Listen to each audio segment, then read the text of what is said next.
WIIFTBP.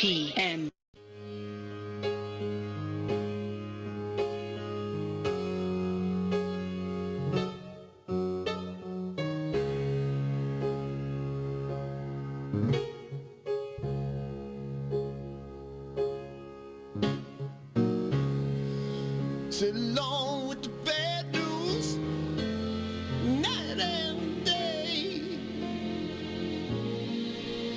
It's 3 a.m. now, scream, run away.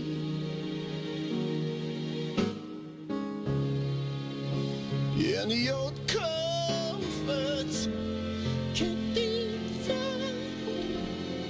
Oh, still I'm stumbling on, and I'm searching round, and I'm trying to see. Oh, you and me.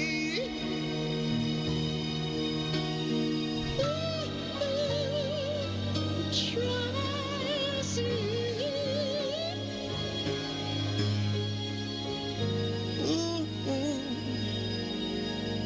If there's a world beyond these walls,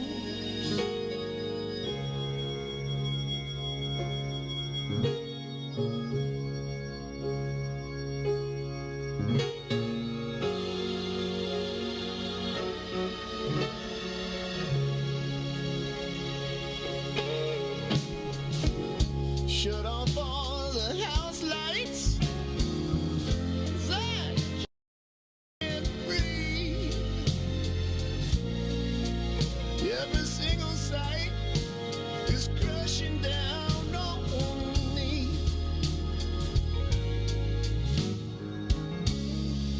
Flip this cluttered room, yeah, upside down. Oh, let the endless hours sink straight on through the ground. 'Cause I'm trying to see.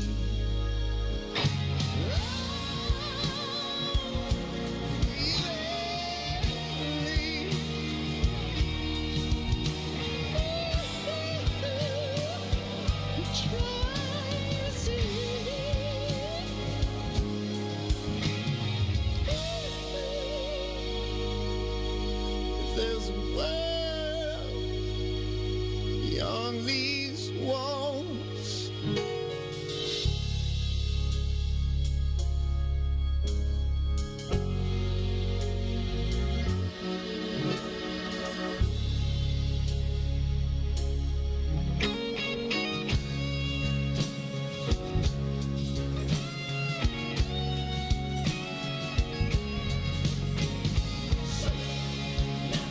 I'm searching everything I know. I'm looking for a little love, just a little hope. Now I'm searching, I know. I'm looking for a little love, looking for. Now I'm searching, I know. Looking for a little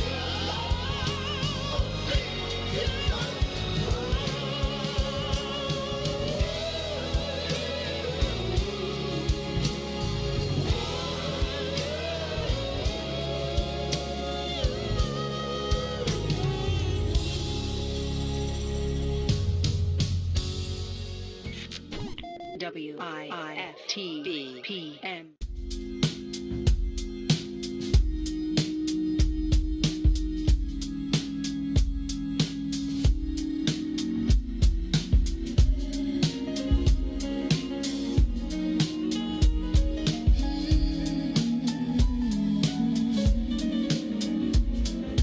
Wish I knew it from the start that I'd have nowhere to run in the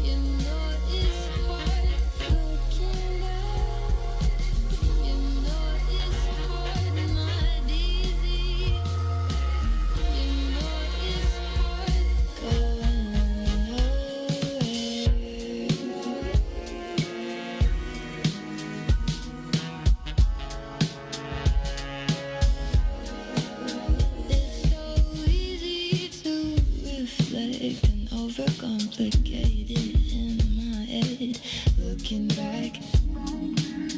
But it's not easy to object and try to compensate for what was there, what I had, what I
Chicago Legal Network is the collaboration of attorneys that concentrate in many areas of the law most needed in Chicago neighborhoods. The CLN lawyers focus on personal injury, criminal defense, and other issues. The CLN lawyers all average over 20 years of legal experience and are dedicated to helping the Chicago community. The Chicago Legal Network is committed to developing black lawyers through mentorship and co-representation. So if you were injured in a car accident, slip and fall, or injured on the job, or you need assistance with criminal defense, including driving violations and DUI, check out ChicagoLegalNetwork.com for more information or call 773-912-3545. 773-912-3545. When you got to Kennedy King, so you remember Corey Brown? I definitely remember Corey Brown from Morgan Park. Yes, sir. Yes, sir. Yeah. Murder, man. So I got it in with y'all one day before a game. And then y'all literally went out and destroyed some people by about 50 at Kennedy King. And I'll never forget, somebody shot a jumper. It came off long. And Corey will tell this story to this day. He says he went up, and I was in the stands. He went up for the rebound. And before he could jump, he said he felt a foot on his head. And it was you. And you caught it, classic P-Mac, catching it over everybody, putting it back in. He says before he jumped, he felt a foot on his head. And Corey was 6'4", easy. On his head. On his head. Yeah, Corey was 6'4", man. I used to just, I don't know, I had a knack, man. I was always uber athletic. Like I was taught earlier, if somebody shoot, you got to come from the opposite side. I had a guy in my neighborhood named Wayne Irvin, legendary dude to us in our neighborhood. Played at Chicago State, played at Wyoming. Okay. Played against Patrick Ewing. He passed away a couple years ago, but went to CVS. He was a decorated player. A lot of people knew him. And he taught me early, like, you attack offensive rebounds from the opposite side. So if somebody shoot from the left wing, you crash from the right. If somebody shoot from the top of the key, you can crash because it can go either way and you can get it. I was so big and athletic. I used to get a lot of tip dunks. Like, for some reason, people never boxed me out. And once I got a running start, if it came off anywhere over the rim and bounced up, you was dead. This is Eugene McIntosh, one half of the illest independent sports media outlet in the whole entire land, the Bigs. Check me and my player partner Terrence Tomlin, a.k.a. T-Tom the Great, on What's in It for the Black People Media Network. You are listening to the most dangerous show in the morning. This is What's in It for the Black People Radio. Maze Jackson. Maze Jackson, the most vociferous advocate for black people in the world.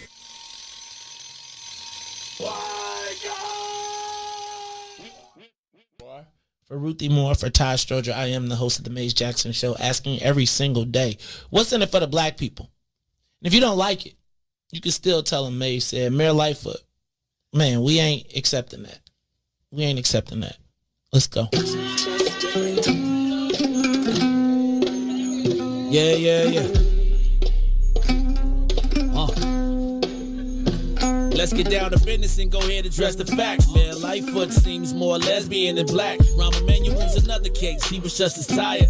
50 closed schools left much to be desired. Police had Anjanette naked on that body cam. They suppressed the footage so it couldn't touch a lot of hands. Reminds me of that 16 shots in that cover up. Both of them similar, so I went and dug it up. George Floyd killed, a lot of riots happened in the town. Southside burned and they wouldn't let them bridges down. Grandmother sick, need a prescription and plus a couple groceries. You gon' have to travel just to get it now. COVID-19 out here shutting all the business down. Not enough SBA loans to even give around. So many failed businesses that you could put them in the pile. If you don't survive the pandemic, it's gon' sit you down. We sing, dance, play ball, entertain, and crack jokes. Government infested black neighborhoods with crack smoke. System that milked us so bad, we got lactose. Still trying to find out what's in it for us black folks. We sing, dance, play ball, entertain, and crack jokes. Government infested black neighborhoods with crack smoke. System that milked us so bad, we got lactose. Still trying to find out what's in it for us black folks. Shout out to Willie Wilson, hope one day you get to send it. We need some different players in the game to handle business. Too many shady characters like Madigan and Blago. But when you really break it down, it's typical Chicago. City full of gangsters, it's what the land was built on. Same streets with hood legends, DNA get spilled on. Carjackers out here lurking, trying to get they steal on. Looking for a block to put them Hellcat wheels on. Let us give bogus appraisals a red line. Car crackers out here getting minimal fair time. And I'm concealed carry, I stay with the pipe. But Illinois gun laws giving minimal rights. Stay up on the swivel, make sure I'm moving tight.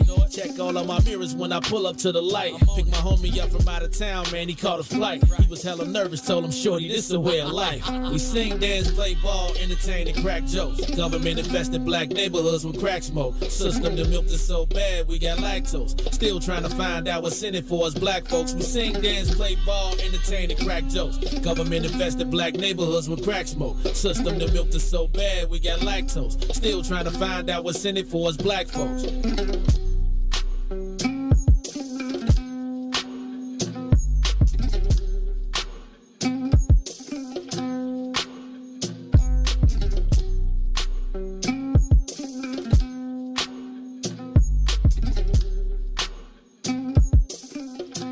Wake up, Chicago!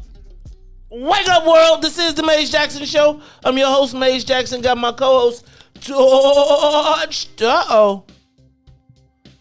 Todd went to the barbershop Stroger. That don't look like a bathroom special, Todd. What's going on? This is a Hans. Uh-oh. I need to go to the barbershop to get the edges. I don't think he feels like he's ready for that kind of stuff. What do you mean for the edges? I'm confused. What do you mean the edges? The line? Yeah. Oh, well, when you do the Todd Stroger special, though, you could just take everything out. You don't even need a line. You just Who can cut tell, it all right? off. You just tell them just go up from the bottom, just go up. Tell them take the. Well, you know what, you might want them to keep a guard on because you know the worst thing is to have a nicked up bald head. Yeah, I agree like with a that. bald head. You ever seen like a person with bald head and you can see like where things went wrong. where things did not go. Like somebody might have hit you in your head. It's all right. I used to do the bald thing Really? until one time I was getting fancy with it and I took a whole piece of my skin. And I was like, that's the end of, I was feeling fresh. It was like the simple barbershop thing. And then I felt like I was wiping and it just wouldn't stop wiping. And It was all blood. it was all blood. And I was like, that's the wrap for that. Yeah. And then I remember that one time I tried to cut my hair by myself without a mirror. And I was Who just knows what's touching going the- on back there? Right. And I was all How good. did you do it? When you're in 8th grade, you think you got the magic touch. So I had finally got my 360 on the waves, and then I was just trying to get the hairs right. The ones how, like you finally after months of packing Dax on my hair. I tried I went through the waves because sporting waves. I got the closer you are to the motherland, the harder it is for your hair to wave up. Right? And so it took me forever to finally get it. So then I went to my grandma's house over on 87th, and they had clippers in the cabinet. And so it was during that time when everybody thought they cut their own hair. So I was just touching up, let me just get that little piece of hair right there. I thought I was perfect. Then I got to my swirl in the back, and I thought it was all good. Then I went to go watch TV. And you know how you a kid, you watch TV. And my mama said, boy, what done happened to your head? Oh, no. What done happened to your head? But that's not the worst time. The worst time is I cut my own hair and then I put it all back on my head. And so like I was at my I just packed it back like I was in the I was cutting my hair. Scoop. And then I packed it all back on my head. And my mom says we were like I was at my grandparents. Uh-huh. And so she said we left and we was walking down the street. And she said, boy, his hair looks really crazy today. Was but it windy? And she said pieces just started blowing off. Oh no. And as I'm walking down the street, she got realized me. that I had cut my hair and packed it all back on my head, and it was blowing off down the street. Yeah, haircut stories. So, Hans, did you? Yeah, but in college, I was bald for a minute. First, I had a mohawk, and then my dad was coming down. A mohawk? Yeah. Wait. My dad was coming. Dangerous. Todd, you had a what do you mean a mohawk? He got all the rest off.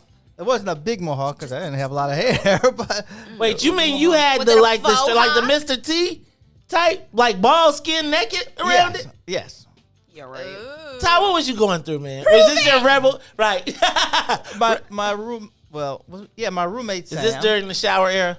We need pictures. No, we were on a different floor this time, Okay. so this was a different All right. year. Okay. My roommate Sam was about to graduate. He was like, "Man, we only have a chance to do a few crazy stuff. Let's get mohawks."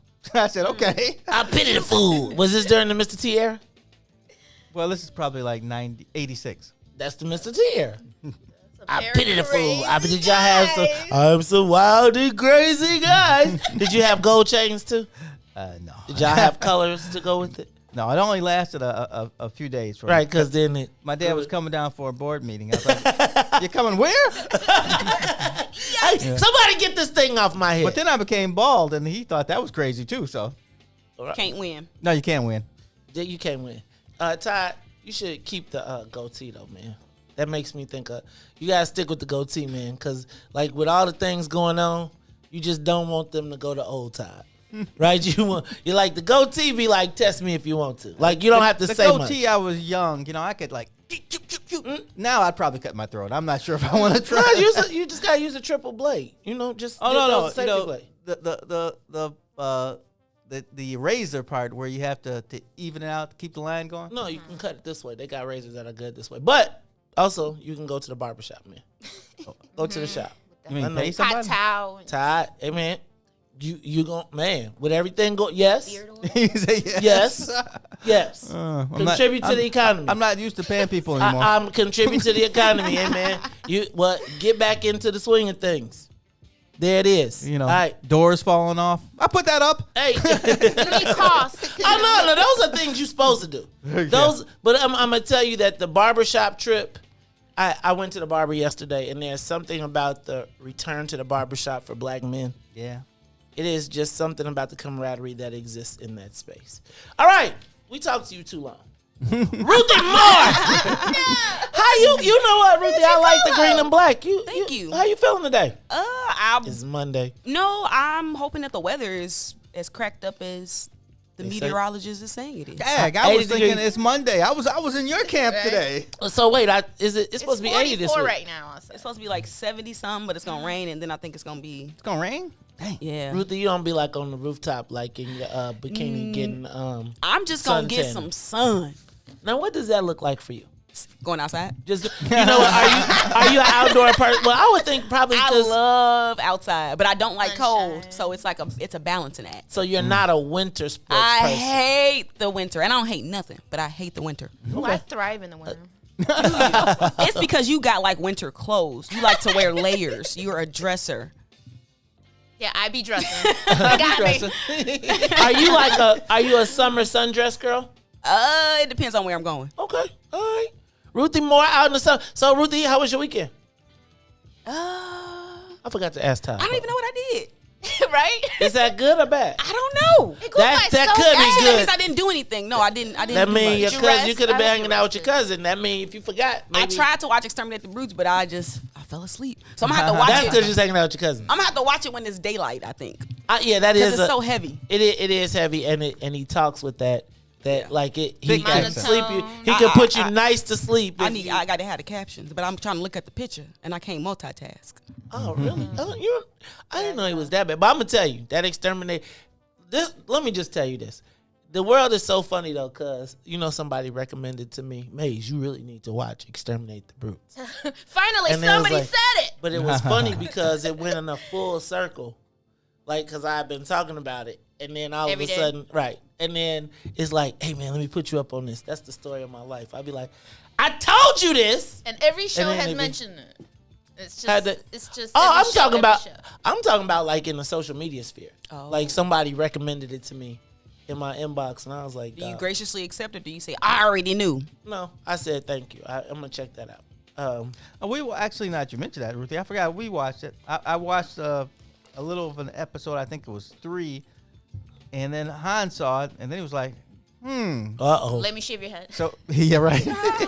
So then we watched all of them. So Man, How was it? Did you enjoy it? Unfortunately, no, it's not. That's not something you can say you enjoy. Yeah. Were you informed? it, You knew. it was mostly a recap of things. I kind of knew white people were like that. So Oh, history. Well, yeah. I And knew. it was history. Thank yeah. you for letting us know. Historical. You sure don't be acting like it. Oh, Good God Almighty. Shots fired. Good God Almighty. Lordy B, it is Monday, Let me and duck. we getting it cracking. It is crack-a-lacking up in All here. I can tell Ruthie is, you just keep living, girl. Just keep living. Escobar, how you feeling for Sheezy? Good morning. Well, that's good. Morning. You're having a good morning. How was your weekend? Nothing but school. Nothing but school. You about to wrap that bad boy One up week. though. Wrapping that bad boy up. You saw Sonia in the back breaking it down. If you watching on camera, you can see Sonia breaking it down because she got one more week. Todd, what'd you do this weekend, man? We watched 2 episodes of Sky Castle Friday. What the hell is Sky Castle, dude? It's our Korean drama. What the? No, Not at all. no, not at all. It's actually this is about Korean suicide. They have the highest rate of suicide in the world, and students kill themselves a lot. That's because their parents be like, you must have straight days. That's exactly right. Yeah. I can't take it. Temple was Friday and night, and we tried to do a double. So I only saw 3/4. They of the never second work one. for me. Yeah. They never work for me. The doubles never work for I me. remember Han saying, "Does Dad sleep?" I could hear him. Look, I think like Carrie be waiting for me to go to sleep so she could collect the remotes. I put on the show and she'll be like, put the remotes over here though. Just so I can Just get put them them so I don't easily. have to be trying to move your covers and get the Is whole it a thing. conversation every time? Or Or it's like, are you I'm not sleep? going to sleep. I swear. Right. I know, and I Swear to God. it's like I be all good. I be feeling bright eyed and bushy tail. And the next thing I'll be like, it'd be credits. How did you like it? It was great. Oh, Yeah, it was great. Then I'll be having Wow. to get up early and run downstairs and watch it in the morning so I could be engaged in the conversation. All right, y'all. Everybody is in the building, so let's do this. Let's get the soul plane up to 60,000 feet. This is the Maze Jackson Show. We are up, and away. Hey, y'all. Didn't nobody ask How was you? your? Oh. Thank you.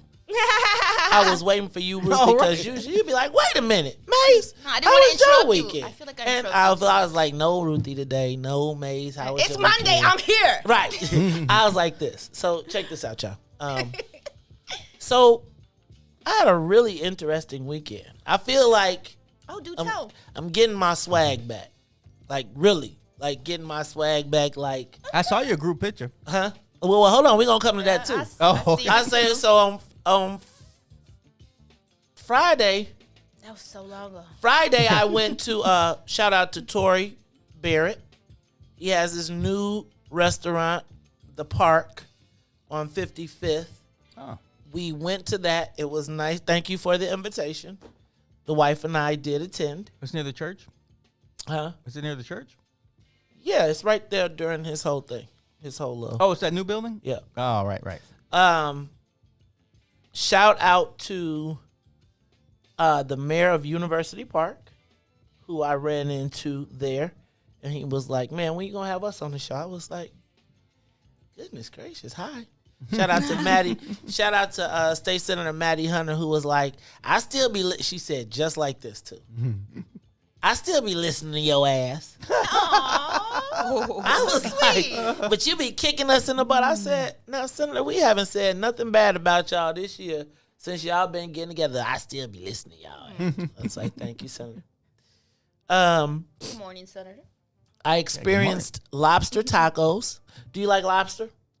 I do like Do lobster. you like tacos? Of I course. like tacos. Do you like lobster, Ruthie? Yes. Do you like tacos? Not together. I would. Ruth, Sonia, do you like Not lobster? together.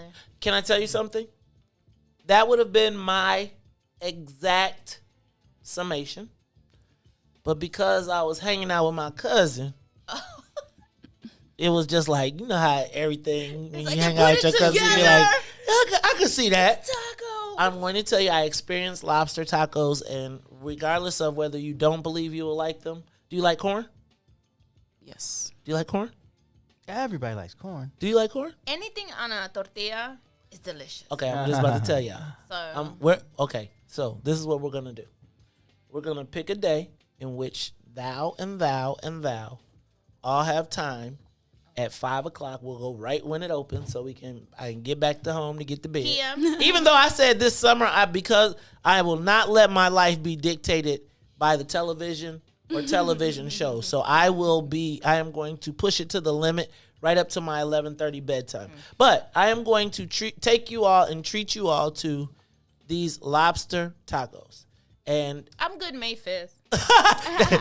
well, maybe that'll be it. But I'm telling y'all Wednesday. now, I had lobster tacos, and I would have never eaten them, and they were epic. And I was just like, it's one of those things where you want to tell if I could have called y'all and said, hey, y'all come down here right now. Get y'all some lobster tacos. So we're going to have some lobster tacos. Then on Saturday, I went to breakfast. I had a pretty powerful breakfast meeting. It was kind of funny because I went to this breakfast meeting, and so as what I was noticing as the people were gathering at the table at the breakfast meeting that I was at, is that the people around us were like, hey, psst, psst, psst, psst, psst. So it's kind of like one of those things where it was like, wait a minute, they know who he is around these parts. Ooh. And people was whispering, and I ran into some people that I knew, and it was like some dots got connected. I heard you were eating off other people's plates. Hey, man. You can't I was like, hold on. I was like, well, if I'm paying, I at least should get the bacon. If you're going to just leave 2 unadulterated pieces of bacon there, I'm going to eat those 2 unadulterated pieces of bacon. Got the opportunity to do a ride along with the new mayor or the mayor-elect of Robbins, Illinois. Yo, I think y'all better get ready for a roller coaster ride, because I think something is going down in Robbins, and I think it's going to be a lot of stuff. Woo! I'm excited. You should be. You should be too. I'm going to tell y'all. Lots going down. I think we might have a plug. We might got the plug. Then, to culminate this weekend, because, let me tell you. On Sunday, Todd referenced a picture. On Sunday, which is something that we're going to talk about a little bit more at 7 o'clock, I had the opportunity to sit down with I don't even know how to describe it, so I'm going to save it for 7 o'clock. But I had the opportunity to sit down with brothers Tyrone Muhammad, brother Levon Stone, brother Bomani Obedelli, as well as Mark Carter. Did I forget anybody? Tyrone, Mark. I think you did. I didn't think I forgot. A meeting that probably very few people in Black Chicago would have expected to happen. And Yeah. kind of had to. Who would have thought? Who'd have thunk it? Not me. We're gonna talk about it a little bit later. I can't Things wait. going on in the world, and I think It's powerful. yeah. Beyond that though, you'd be surprised at some of the things that can happen when brothers talk. And Beautiful. when we finally figure out how to get the interest of how we can align our individual interests that do not have to be opposed to each other and still be for the advancement of Black people. So I'm excited about that. I'm going to talk about that a little bit later. And I'm also encourage everybody to get your walking shoes on, because we're going to try and work together next Monday for May Day. We'll talk about that, and you'll hear about it all week. Don't forget, we've got our conversation. I was canceling our conversation tonight, but we're going to have it again tonight. And then I've got another special episode on Thursday night where we will talk to those brothers in the picture all in one space.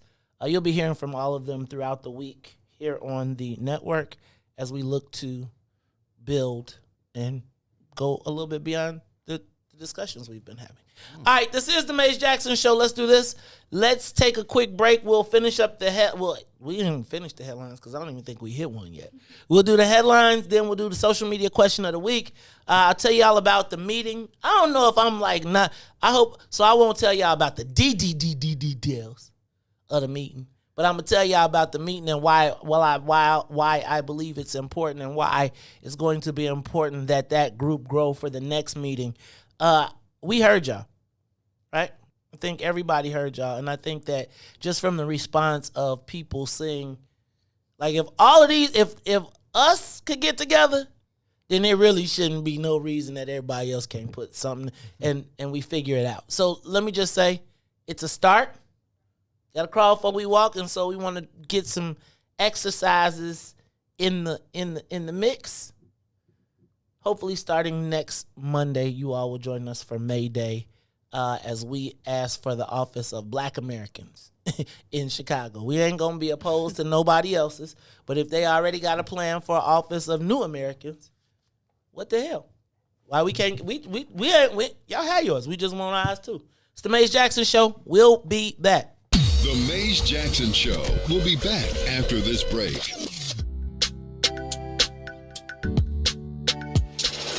Sissy's Taco Bar Pop-Up is back with more hours and more days. Check them out at their new pop-up location at the Woodlawn, located 1200 East 79th Street. Sissy's Taco Bar offers authentic street tacos infused with international soul. Now every Tuesday, Thursday, Friday, and Saturday at the Woodlawn from 12 p.m. to 7 p.m. New vegan tacos have been added to the menu too. Visit sissytacobar.com for more info.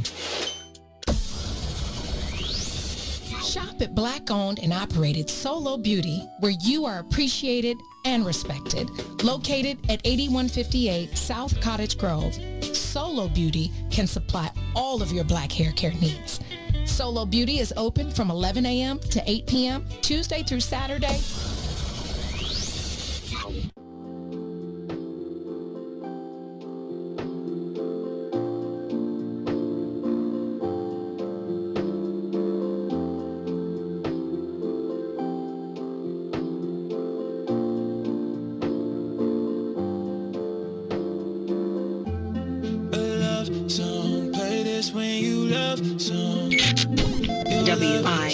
WIIFTBP. Oh yeah, dying to come see what you'll do to me. A love song, play this when you love song.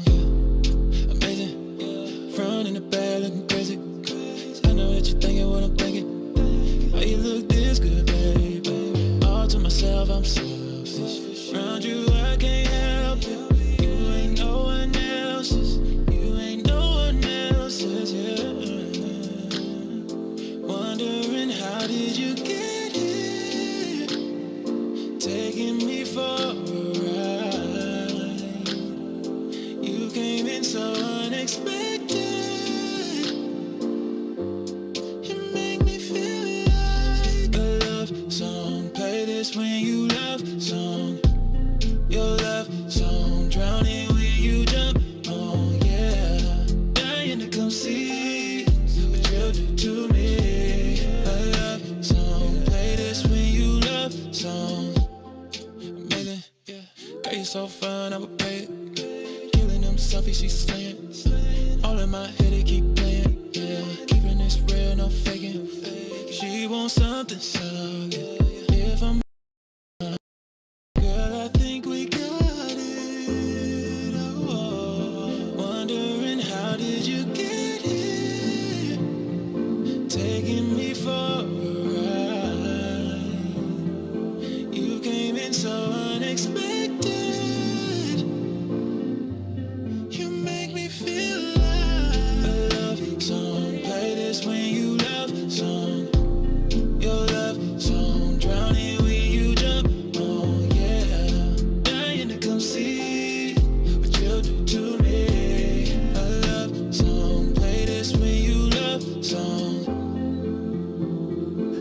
are listening to the Maze Jackson Show. I am your host, Maze Jackson. Got my co-host, Todd Stroger.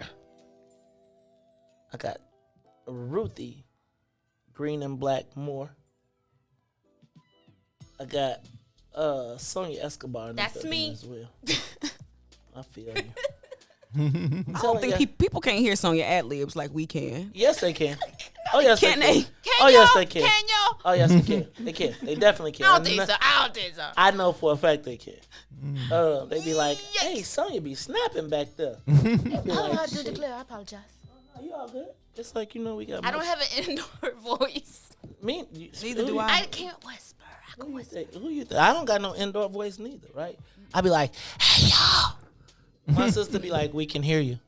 I be like, hey, don't tell nobody. She be like, well, you're telling them.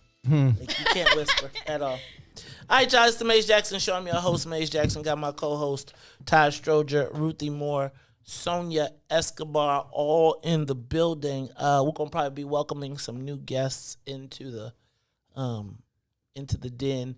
Yeah, we are trying to expand our sphere of influence, the largest black-owned media outlet in Chicago. I'm saying, like, unadulterated ownership. I'm about to get y'all some certificates, right? I ordered the book. So all y'all gonna get y'all things, and then we gonna sign them, and it's gonna say, you are officially, and then I'm gonna be like, y'all gonna be shareholders, but we ain't gonna have like a lot of board meetings. Just so y'all know. Right. That's why we got an LLC. That's why we got an LLC, because them board meetings, that's where they always get you tripped up, is at the board meetings. Do we get $25,000 every board meeting? 25 grand candy bar. Right? I'll break it up. I'll cut that Nestle 100,000 into 4 pieces. Yeah, 25 for you, 25 for you, 25 for you. All right, y'all. Let me run through some of the headlines that went through this week. Don't forget, tonight at 7 p.m., Alderman Michael Scott, Eric Mobley from New Era Chicago, Toussaint Werner. I'm still trying to confirm Mark Quinn McDonald. Mark was going to be on that panel tonight, but we're going to push him to the Thursday night panel because we got a different conversation going on. On Thursday night, Maze Jackson, Mark Carter, Bomani Obedelli, and Levon Stone will be having a black men's conversation. But tonight, we're going to be having another black men's conversation regarding the shooting of the 7-year-old young baby Jaslyn Adams. We got to pay attention to Luis Gutierrez. I think he knew better than to come on here with the talking the smack, but he done went on the anti-Kim Fox campaign. I feel like there was a meeting in the Little Village community or something, because did you see old boy get on the TV the other day and say, Kim Fox, if you do not do what we tell you, we are going to unelect you. And I was like, can you vote? Then he was like, I got my city key card, man. He said that? No. Oh. Dang, Ruthie, you got to rock with me, rock with me. Oh my goodness. You know, let me tell you. really out here. I thought he was in But he did say we Kim gonna Fox unelect you. Yeah, she has failed. It says she has failed the Latino Little Village community, or did he say Latino community? You know, Little Village be like, that ain't us. They probably was like Little Village. Speaking of Little Village, did you know they got first of all, a $600 million investment in Little Village to build the Focus campus, and check this out. The city sold St. Anthony a piece of land for $5 million, which then they sold to a private developer who is going to build their hospital and a whole complex worth $600 million. On that same land is the land where Washburn Trade Academy used to exist. They knocked that down and are going to build a trade center, but it will now be privately owned and operated by the developers of the land. So, wait a minute. Right. Yeah. Exactly. So the city owns the land, the vacant land, and they sell it to St. Anthony for $5 million. St. Anthony sells it for St. Anthony partners with a development company who is going to Oh, put so St. Anthony will be part of the owners. Oh, okay. $600 million for a $5 million deal. Now, let me tell you how that works. You got a bomb-ass lobbyist, right? I know the president's very aggressive. The president is very aggressive, and he has a very aggressive lobbyist who also has a very aggressive relationship in the Latino community. Some would say he was one of the power three, probably still is one of the power three in the Latino community, the guy, VR. Right? It's like 600, think about that, and then, okay, so as the person who understands lobbying, I'm just saying, like, the deal on that, like, to take a $5 million deal and multiply it times to get to $600 million worth of value, what you think your cut is on that?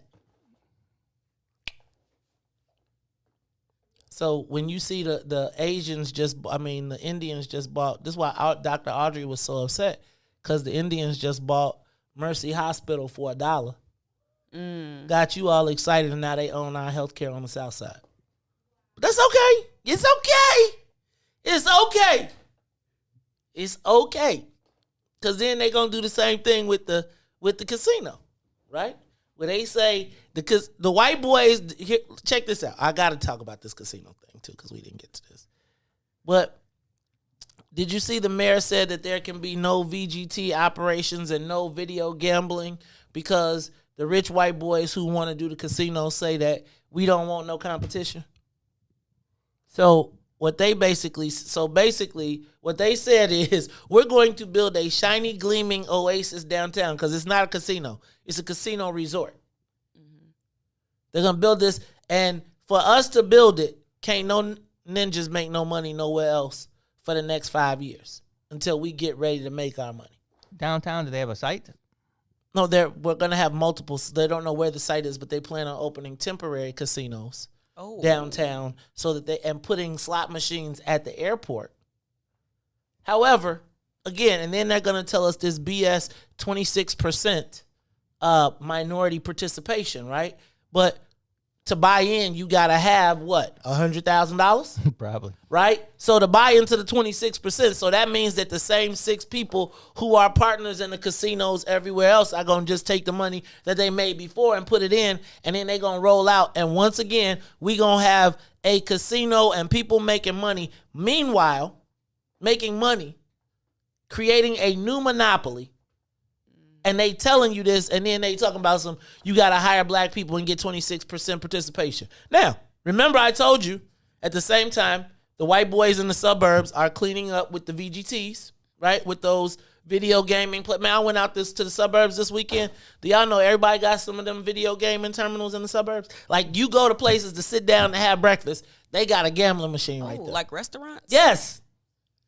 I'm talking about, we stopped a few places while we was out there.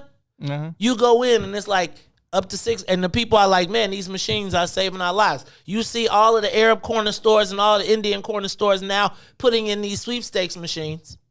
And now the white boys are saying, if you want us to put a casino, no Negroes in the hood can make. Now we find a way to get in, and now they saying no Negroes in the hood can make no money if you want us to make money.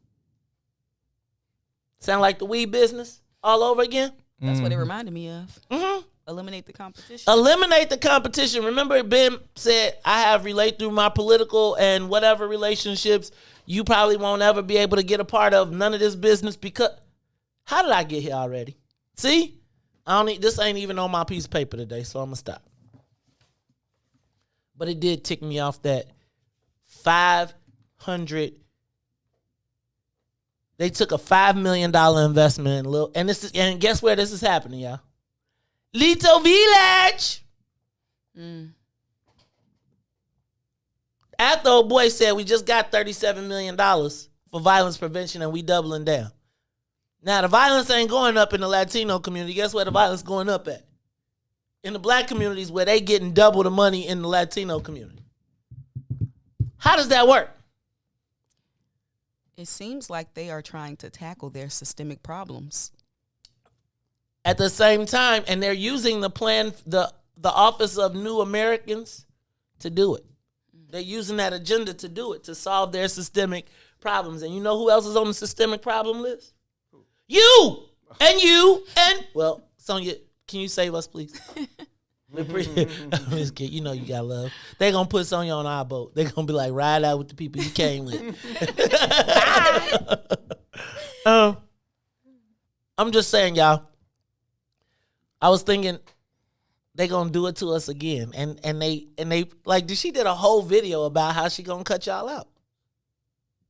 Just saying, like it's part of the reason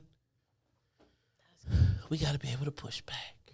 I think we need to get Neil Bloom on the radio, because you know Neil Bloom has got Rivers Casino. Like all these white guys are specialists in being rich and cutting the Negroes out. Ruthie, why are you rolling your eyes at me? What I do How now? they gonna open up temporary casinos? That's not unusual. They did that in New Orleans when. See how Todd. When they disenfranchised the black people in New like, Orleans. when did they do that in New Orleans? So first, New Orleans had riverboats like we did here, and then they moved into we're gonna have a stationary one. So that Harrah's that's downtown. Mm-hmm. Have you ever been to New Orleans? You know that Harrah's right by. You been to New Orleans? Oh yeah, I thought you were talking about. Okay. Yeah, Harrah's, that one that's right. So before they really built that, they had a temporary, and then when the big one went up, they just closed it. Here's how they do it, Ruthie, because he didn't explain. What they do is they identify sites, and then they allow the operators to come bring the machines there.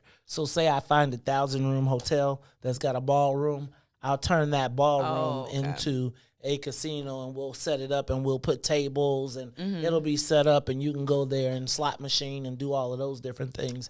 And then when we build the edifice, then we move all of that and we take it out of there. Oh, it's the same people. It's not like Once you get the same people, they get so they gon' It's probably gonna be a smaller model of what they want to do. That's all. Yeah. So, but the whole point is, and now they're gonna put them at the airports and everything. Again, no access point.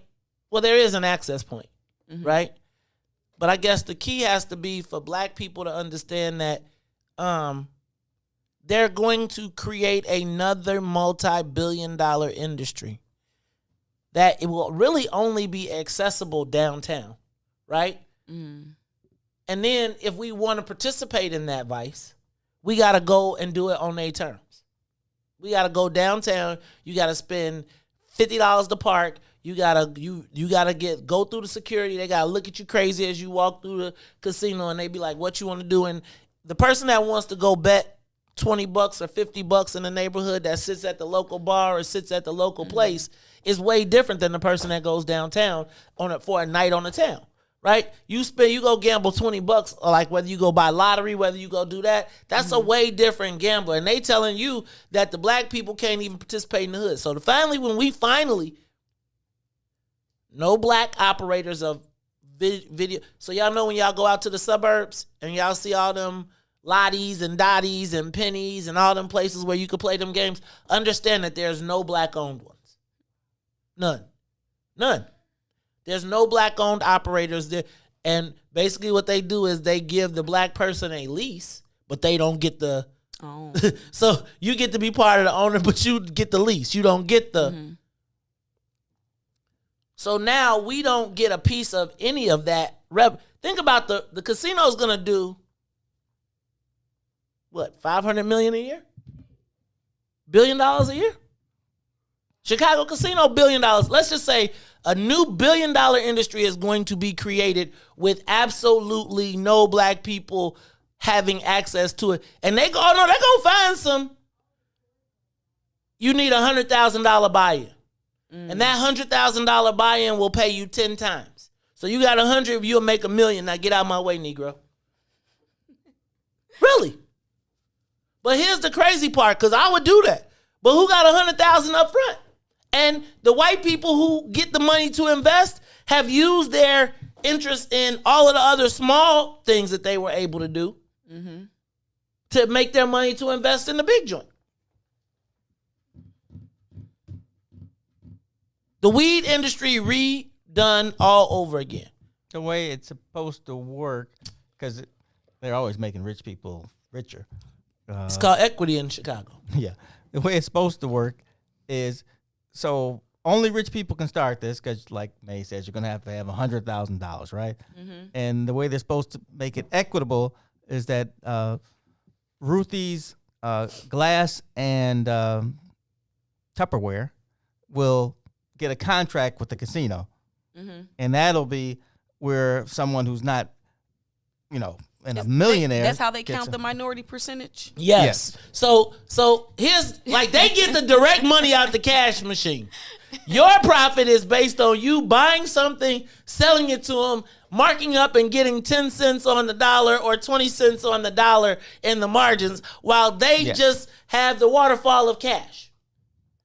Now, I'm going to tell my brothers who are watching and my sisters who are watching, right now, the white boys are cleaning up in Chicago with the sweepstakes machines. You go into every corner store and you are now seeing these sweepstakes machines. Low barrier to entry. Small investors can get in and participate in that industry. The challenge is only the white boys got access to the machines. And the Arabs and Indians have locked us out. But if we get a hold of those machines, Black Wealth Initiative, no, I'm serious, because the Black Wealth Initiative got a hold of access to providing black people access to those machines. What they would do is cut us out. But if we were smart, we'd get those machines and then we'd use that as leverage when they go to the casino to say, Dad, you're disproportionately impacting our business. Either give us a piece of the casino or get out the way.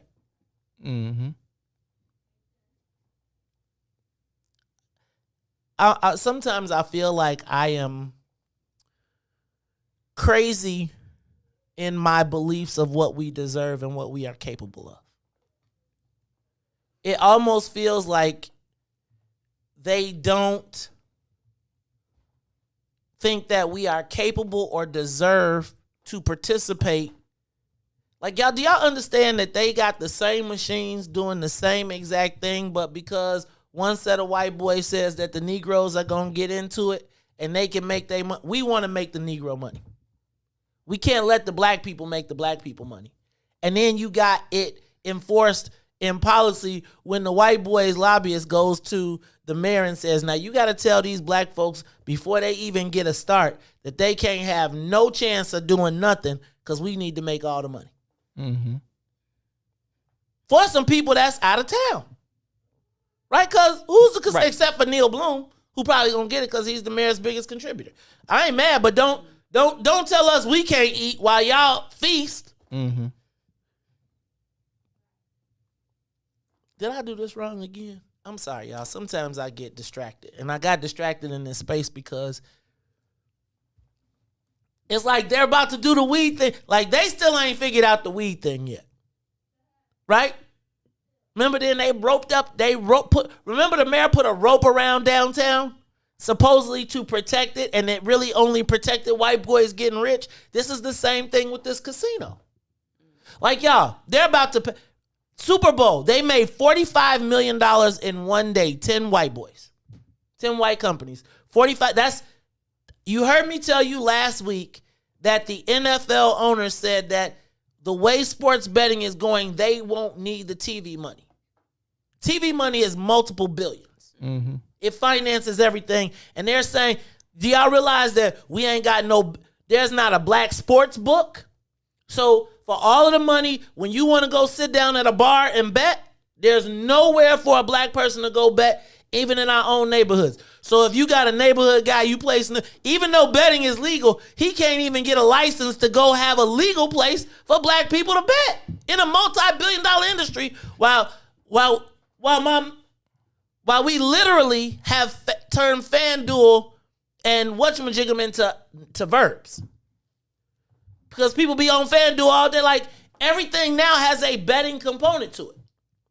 You have none of it.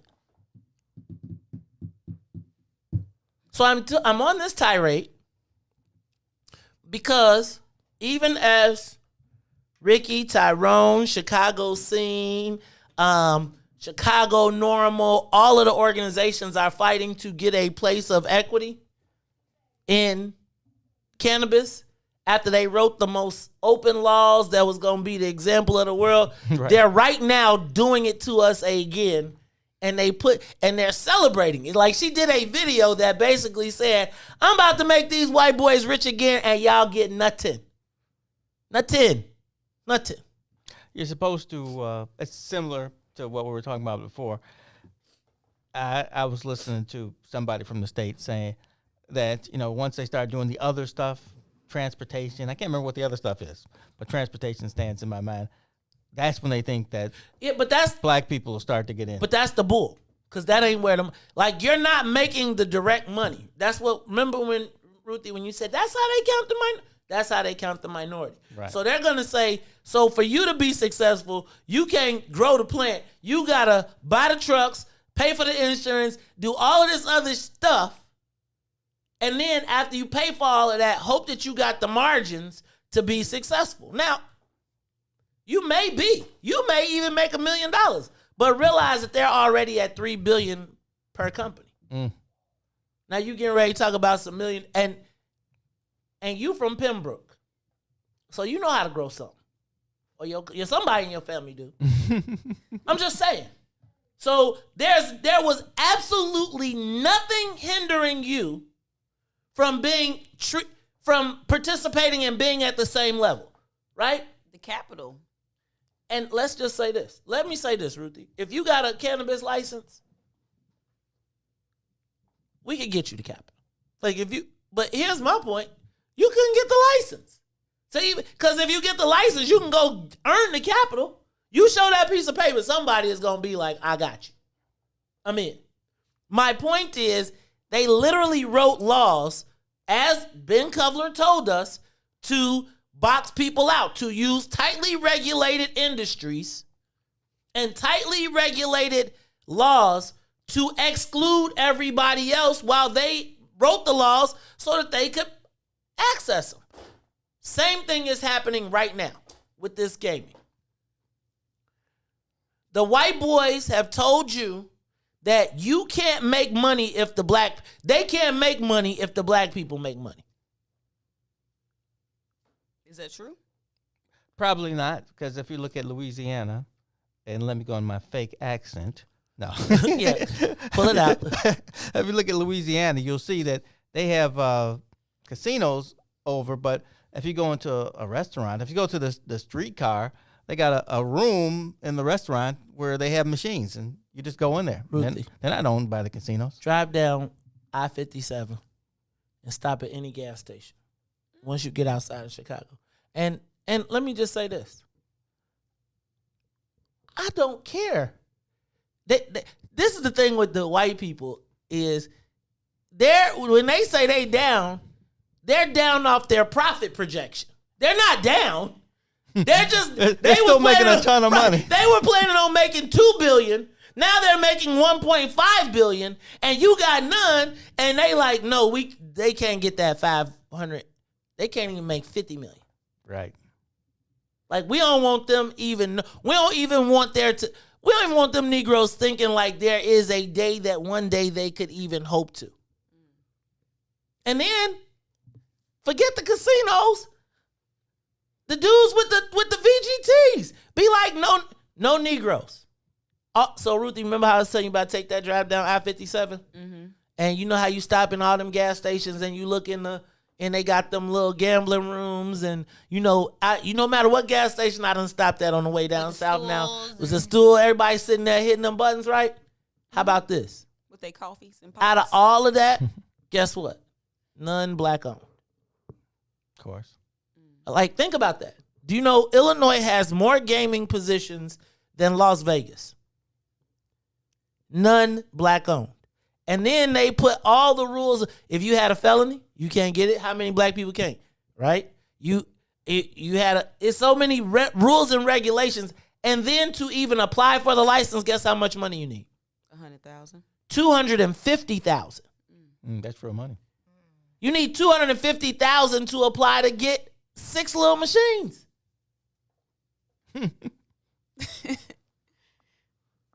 So they tell you, no, don't be an owner, just rent. We'll put them in. We'll pay you a percentage, but you can't never own. Mm-hmm. It's the Maze Jackson Show. We'll be back. The Maze Jackson Show will be back after this break.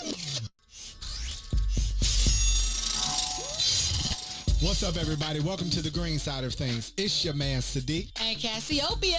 And we need you to like, comment, and share that thing every Tuesday and Thursday from 1 to 3 p.m. on What's in It for the Black People Media. Introducing your trusted source for high-quality Black emojis, better known as Blackmoji. We believe Black is beautiful, and that beauty should be reflected in the digital market. Now there is an app that does just that, starting with Black Greek letter organizations. Blackmoji D9 offers more than an emoji app. It is a cultural experience of Black excellence.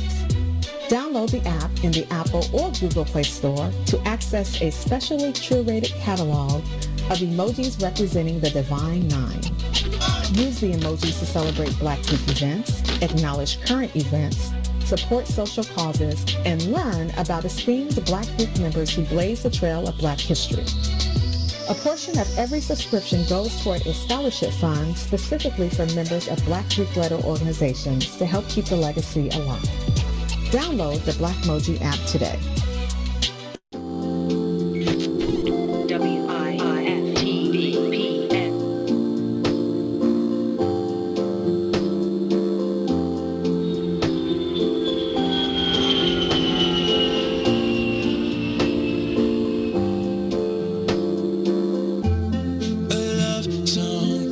WIIFTBP.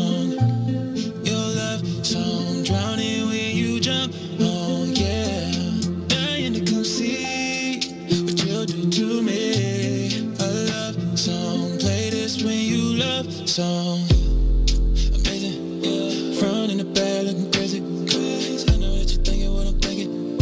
How you look this good, baby? All to myself, I'm selfish. Around you, I can't help it. You ain't no one else's.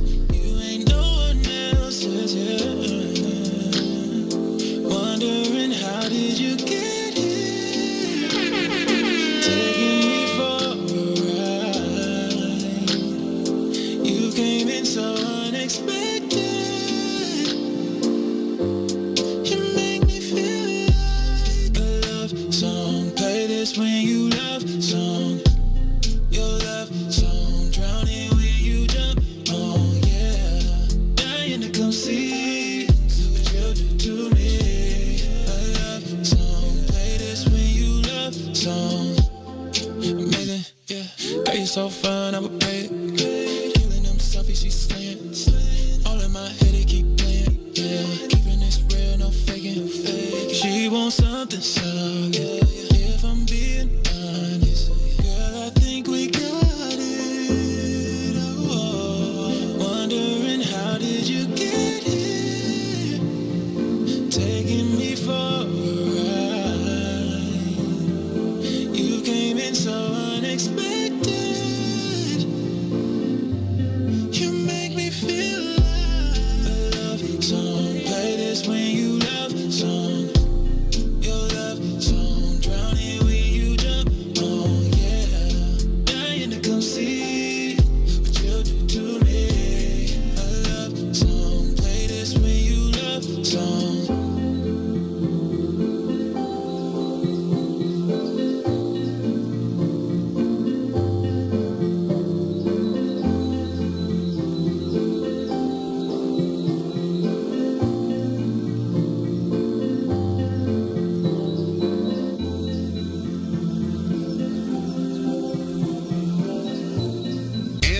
Tell them, May said, we want to know what's in it for the black people. If I tell them to blow, I keep that metal close. That's how we ride in Chicago. Alderman Lopez, welcome back to the Maze Jackson Show. The mayor has a very peculiar way she's dealing with this, and I'm trying to understand why does it seem like we're handling this with kid gloves. The reason that she's not going after the root cause, which is gangs, the reason she's not calling out the silent enablers, as I tweeted out the other day, is because those are many of the same people that she relied on to get elected. I'm talking about the not-for-profits, those that reach out for grants and try to be the intermediaries in a community to try and bridge some of these anti-violence groups, things of that nature. These organizations that say they're trying to build bridges oftentimes are the ones that are enabling the gang lifestyle and allowing it to go unchecked and not holding accountable the individuals causing the violence in the neighborhoods. Those same partners, which she funds, which she relies on, were unceremoniously all pimping themselves out at a press conference. Ooh. Saying nobody said a word about gangs, but what they did say is that we need more money for the programs that we offer to help stop the violence. And clearly, for more money to go to organizations that are working against the residents of the city of Chicago. Alderman, how did y'all approve $37 million to go to one ward for violence prevention? $37 million? I don't think there's been a $37 million investment in anything black. When these amendments to the budget and when these programs come before us, and I've asked the last time that these were proposed by the administration, what metrics are we using to ensure that everyone with their hand out was not still enabling gangbangers in the middle of the night? And oftentimes have intervened on behalf of gangbangers, particularly in the Latino community. When you see in other communities, like the black community, when you start doling out contracts to, say, Metropolitan Family Services, and now they're responsible for doling out to organizations to come into neighborhoods like, for example, West Englewood, contract out to organizations that have no connection to a community, build no bridges to a neighborhood, but get $300,000 to stop violence. The most dangerous show in the morning. You are listening to the most dangerous show in the morning. This is What's in It for the Black People Radio. Maze Jackson. Maze Jackson, the most vociferous advocate for black people in the world.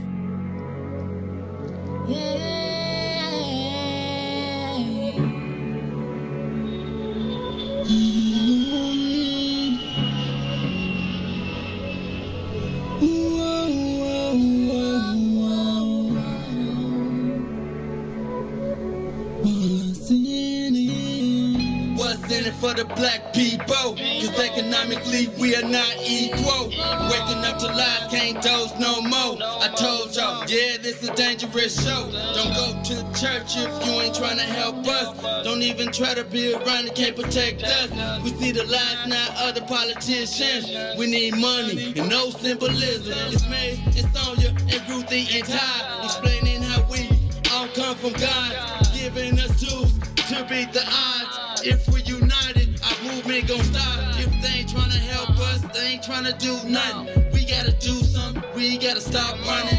It's time to confront the problem. Really, you expect your oppressed to solve them.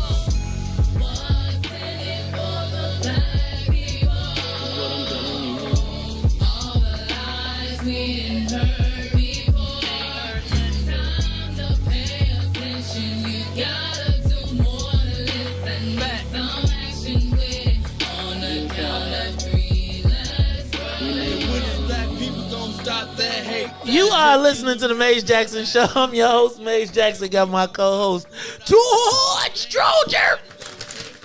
Ruthie in the green and black. Give me my money, Mo. Sonia Escobar. She like, oh, y'all keep on talking. I'm just do my job. I have me some snacks. And she's like, jelly donut. Okay, yeah, okay.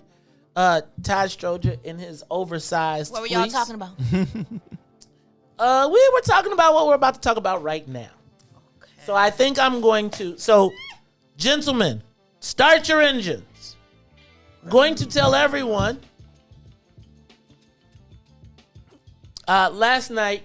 So y'all asked me what I did this weekend. I did a lot this weekend. I got a lot accomplished this weekend, but probably nothing more significant this weekend than the meeting that I was honored to be invited to yesterday. So I'm going to have a I'm gonna describe all the stuff to y'all, but let me say that I'm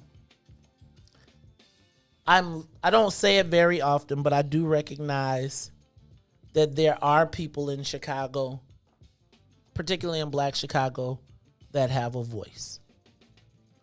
And that voice or those voices can help or hurt our community, even in the midst of us trying to, quote unquote, fight for our people. I think when you look back at one of the reasons that we talk about, remember when we had Luis Gutierrez on last week and I said, you can't say Harold Washington?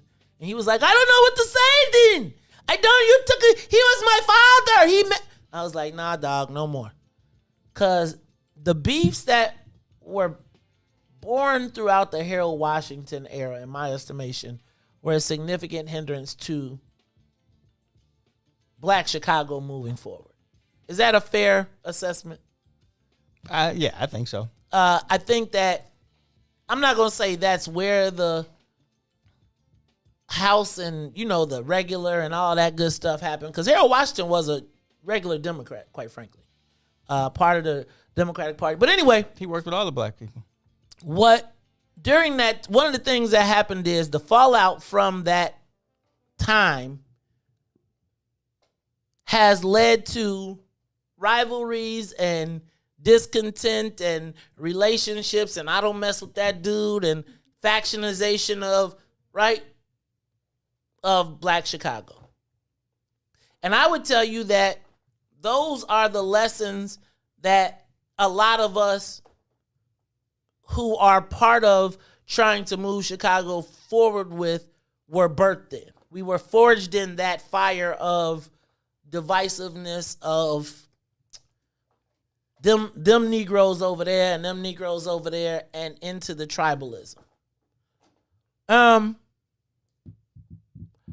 I would say that for as self-righteous as I try to position myself, I could be petty Pendergrass too. And so I can say that I have not always used my platform for the good. I can also say that there have been times when I have used it as a tool of meting out media justice, as I thought. But I don't know if that pettiness has always been productive for the betterment of Black Chicago. I think if you saw how State Attorney General Kwame Raoul and I started kind of with us fighting, and people, I would tell you that was one of the highest rated shows, and people loved the fact that we got into it, right? And I'm going to tell you that I walked around with some sort of chip, some sort of pride that I took him on and I got him all riled up and got him ready to get at me and right? And I thought about, there was a time after that when Attorney General Raoul could have smashed my hopes, dreams, and he was a bigger man. And now if you notice, Attorney General Raoul and I, he has an open door here, right? Don't always agree, but I must tell you that it is much better to have the Attorney General as an ally than an enemy. Just in business, in strength, and just trying to get things done for Black people, can I tell you it's a much better relationship when you can pick up the phone and call and not have to be in a fight, but how we can be assets to each other. Oh, is that him? No. So I was invited to a meeting by Mark Carter. What? But I'll tell you that Mark and I squashed our differences last year. I don't think people paid attention, but we decided to squash our differences last year. Shout out to Tamiko Holt, president of West Center for the Black People, who brokered that. Mark called me up, and y'all heard us. We were talking about the Office of New Americans last week, right? Literally the plan, and as I've been crossing stuff off, they like 50% done with the plan. Which means that, hey, y'all, if you wasn't at the meeting, if you wasn't at the table, then you on the menu.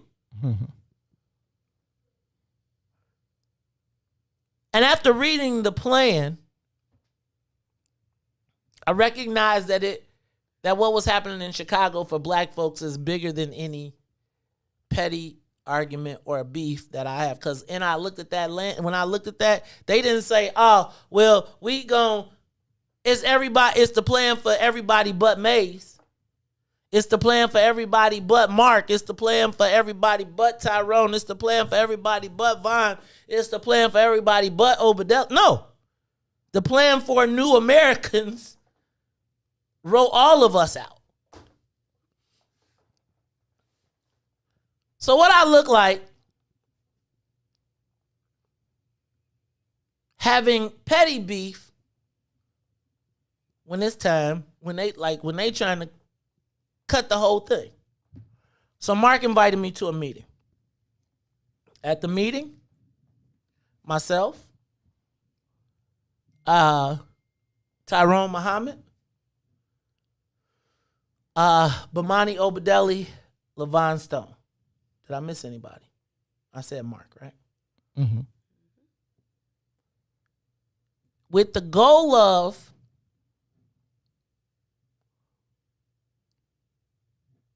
living what we all talk about in our silos. I would tell you that as I talked to each one of those brothers yesterday, I had absolutely no doubt that in spite of our individual beefs or problems or pseudo problems, because in some cases, we was like, I don't even know why. I just did. Because that's just kind of the way we were bred. Is you put alpha males in a space, not alpha males like you, Todd, but like you put strong black men in strong black wills, and for whatever reason, the instinct is not to come together. The instinct is to be like, I'm going to dominate this space. So whether we're all in the same cage, we would rather beat each other to get to the door instead of collaborating to break the cage down and go out. So we were invited to a meeting yesterday. I was invited to a meeting yesterday, and I'm going to be honest with you, I thought a lot about going, not going. But who am I as the guy who gets on every single day? We ask the question, what's in it for the black people? And an opportunity to literally do more than talk about it, but be about the black people was yesterday. So yesterday at 1 o'clock, supposed to be 12:30. Yesterday at 1 o'clock, all of those bodies convened. And I'll tell you, it was a tense moment. It was tense. Very tense. Very, very, very, very, very, very tense, because I will tell you that there has been, in some cases, 5, 6, 7 years of back and forth. But then what was crazy was in that same room were 20 to 30-year relationships that by default stopped the nuclear options. So I want to shout out to my man Von Stone for being there. Y'all see Von around a bit. He runs Aclavis. You see him in a wheelchair, but we met 20 years ago when he was still trying to figure out the violence prevention, and was a combination of violence prevention and gangbanging. Right? 20 years. It's gone. Actually, yesterday said, man, I learned about politics from you and Obadelli. We met at around the same time. They've gone on to create a space in the violence prevention space for black folk. Von kind of utilizing his skills in gang mediation, utilized that same skill set in mediating a relationship. And I'll be honest with you, there was a lot of ego in the room. None probably greater than my ego. But I saw yesterday something that I have not seen in a very long time, which is everybody putting their ego to the side for the benefit of us. Tyrone Muhammad and I got to the bottom of the fact that I didn't even know him. But the genesis of whatever perceived beef it was. And we got through it. Didn't really have no beef with Von. Didn't really have no beef with Mark because we had worked through that. But I'm going to tell you, and I'm saying this online, y'all saw it in Politico. We have been, it literally between myself and Bamani Obadeli, there was a blood feud. Right? Like anytime we could cause each other damage, we did. Probably the only saving grace was our connection through LaVon Stone, which kept everybody from being like, he'd be like, man, that's my man, which was a great position. But I want to tell you that yesterday, after airing all of our differences, and I'm going to tell you, that was some hard conversations in there. And can I also tell you, and I'm going to be straight up, for the record, the genesis of the beef with myself and Obadeli was on me for some circus tickets. Wasn't my fault, but the interns, damn interns, but I take full responsibility for that. But after, and when you think about how simple those things are, and what the genesis of these relationships that could have helped hinder our community, or hinder, and I'm not going to say that those people in the room is going to change Black Chicago. I'm not saying that at all. What I'm saying is that those people in the room have some of the most prolific voices in the city currently and over time. And those voices talking in unison as compared to being distracted by each other and not focusing on who the real enemy is, has set us back. And I think when you think at the combined spheres of influence of everybody there,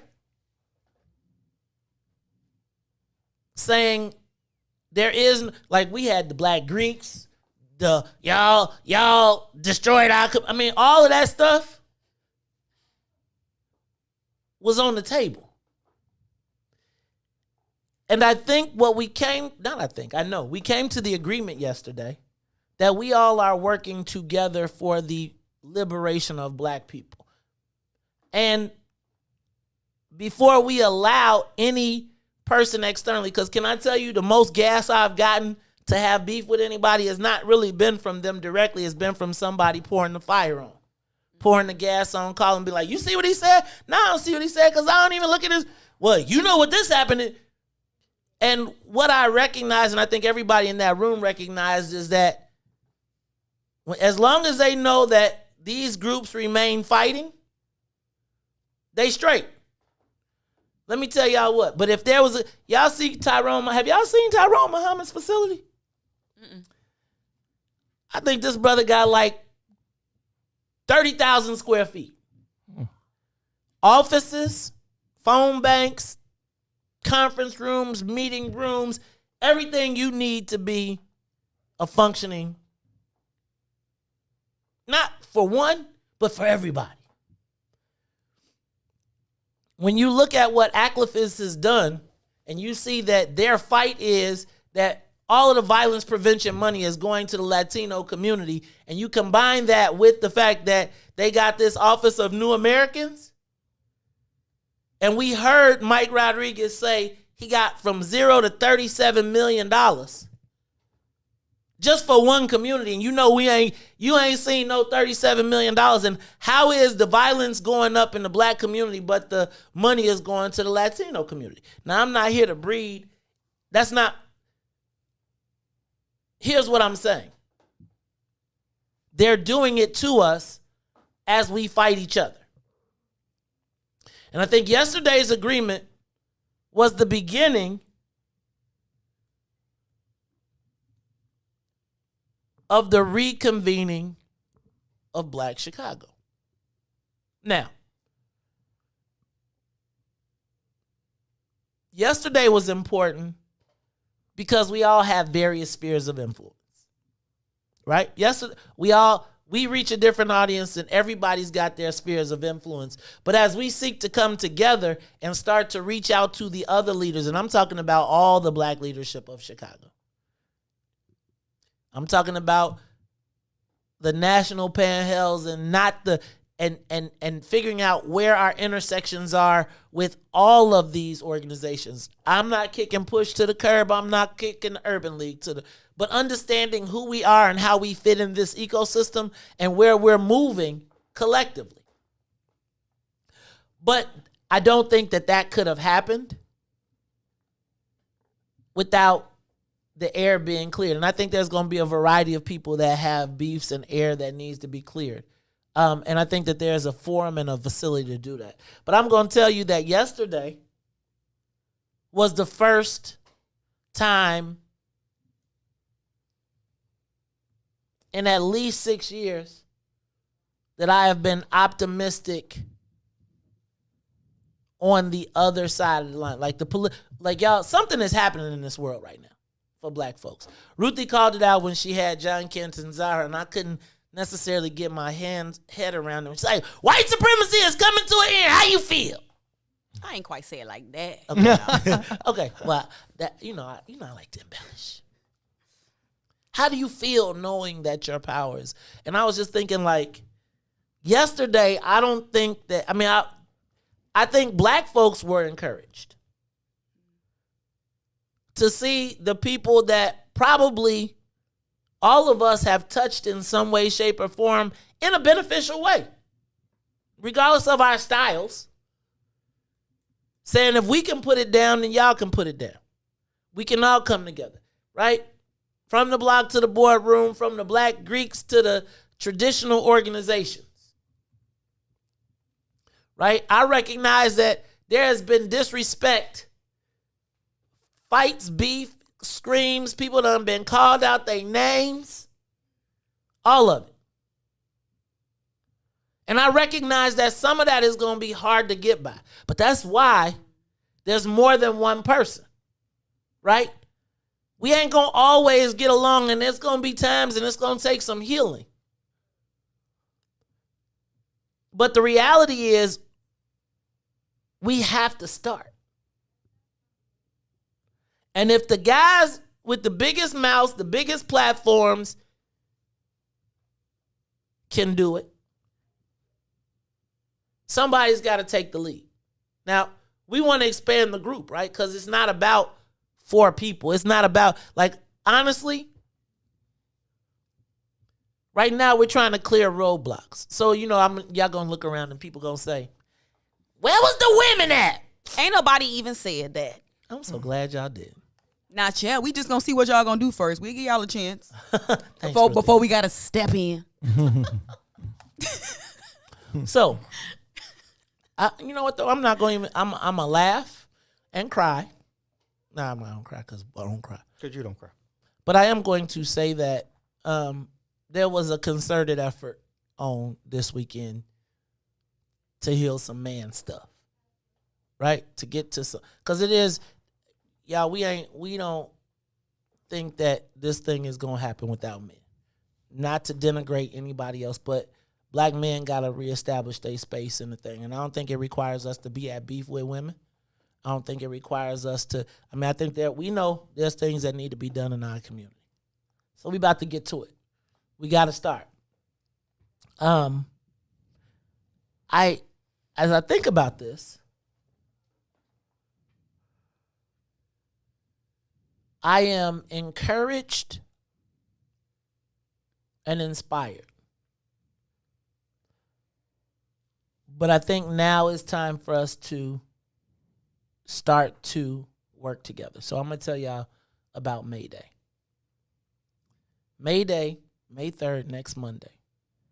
Our first attempt at working together. Right? Because yesterday, you know how you go to the meeting, everybody be like, man, we gonna knock down the world and we gonna take over the government. And it was like, let's start something simple. No, let's start with something simple. Like, let's ask our people in our spheres of influence to join us not to be against anybody, but to demand that we get the same resources that they are giving everybody else. And so, unify to neutralize threats. What? Say that again, Ruthie. Can you be all right? Well, I thought the women couldn't do nothing. You can write.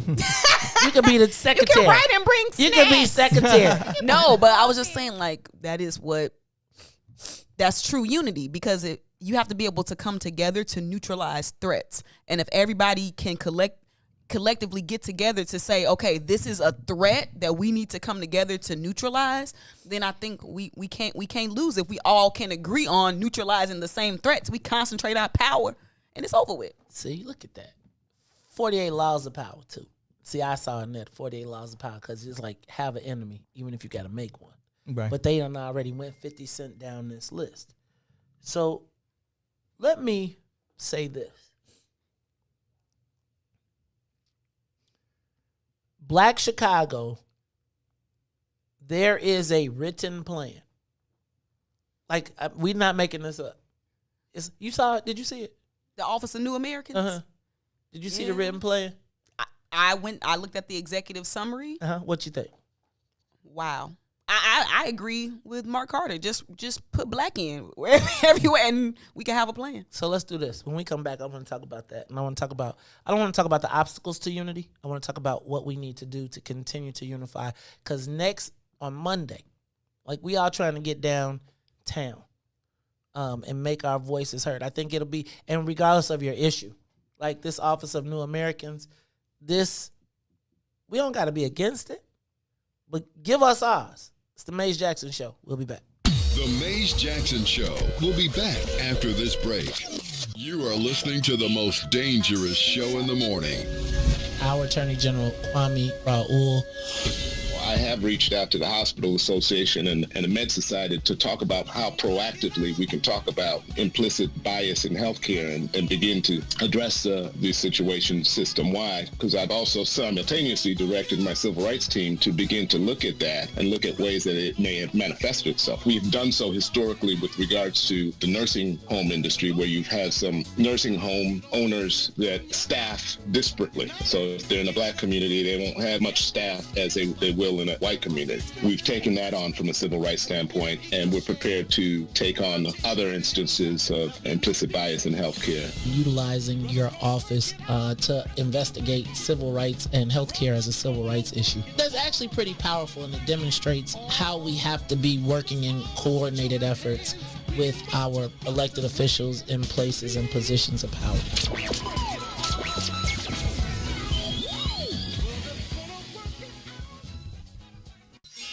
Hey, sunshines. If you didn't catch the last page in the Book of Dawn, here's what you missed. So you found that, but you also, during those times, made a conscious decision to create a base for yourself outside of the Isleys or the great artists that you tour with. And from that, the Mo Fitz Project was born. Can you tell us how and why you did the Mo Fitz Project? Let me tell you something. I had been touring since I was 17. And what happened was your girl Eve was doing different events around town.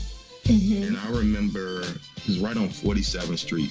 Yeah, I think it was Blue 47. Yeah, one of those spots. So Eve was doing something with them. So they were like, we're hiring bands. I was like, I'm going to put something together and go play local. Let me do that. And through that situation from Eve, the Mo Fitz Project was birthed. I was like, oh, okay, this would be great to actually come home and put quality guys together and make music locally outside of the touring. I just found another joy in it. Mm-hmm. And crazy, remember Terrence Kane came up with the Mo Fitz. Oh, did he? Yeah. Rest in peace. Rest in peace. Terrence was like, you need to call it the Mo Fitz, Ruthie. Mo Fitz. Use your name. This is how that name came about. It was Terrence Kane and my girl Eve Bridgeworth. She was the launching pad for that. And then she would hire me to do different events. And she started hiring me to do weddings and stuff she was doing. And then it just kind of birthed into that. Don't forget to tune in weekdays, 9 a.m. to the Book of Dawn from the What's in It for the Black People Media Studios.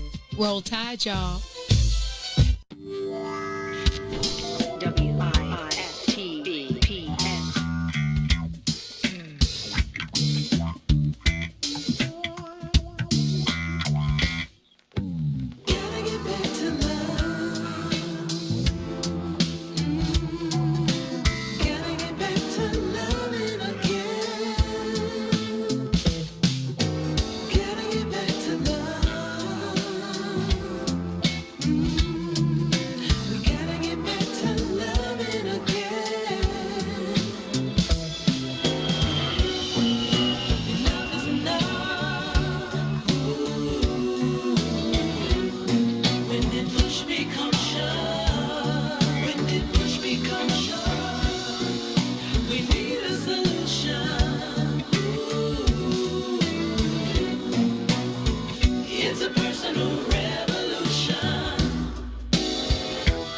You are listening to the Maze Jackson Show. I'm your host, Maze Jackson. Got my co-host, Todd Stroger.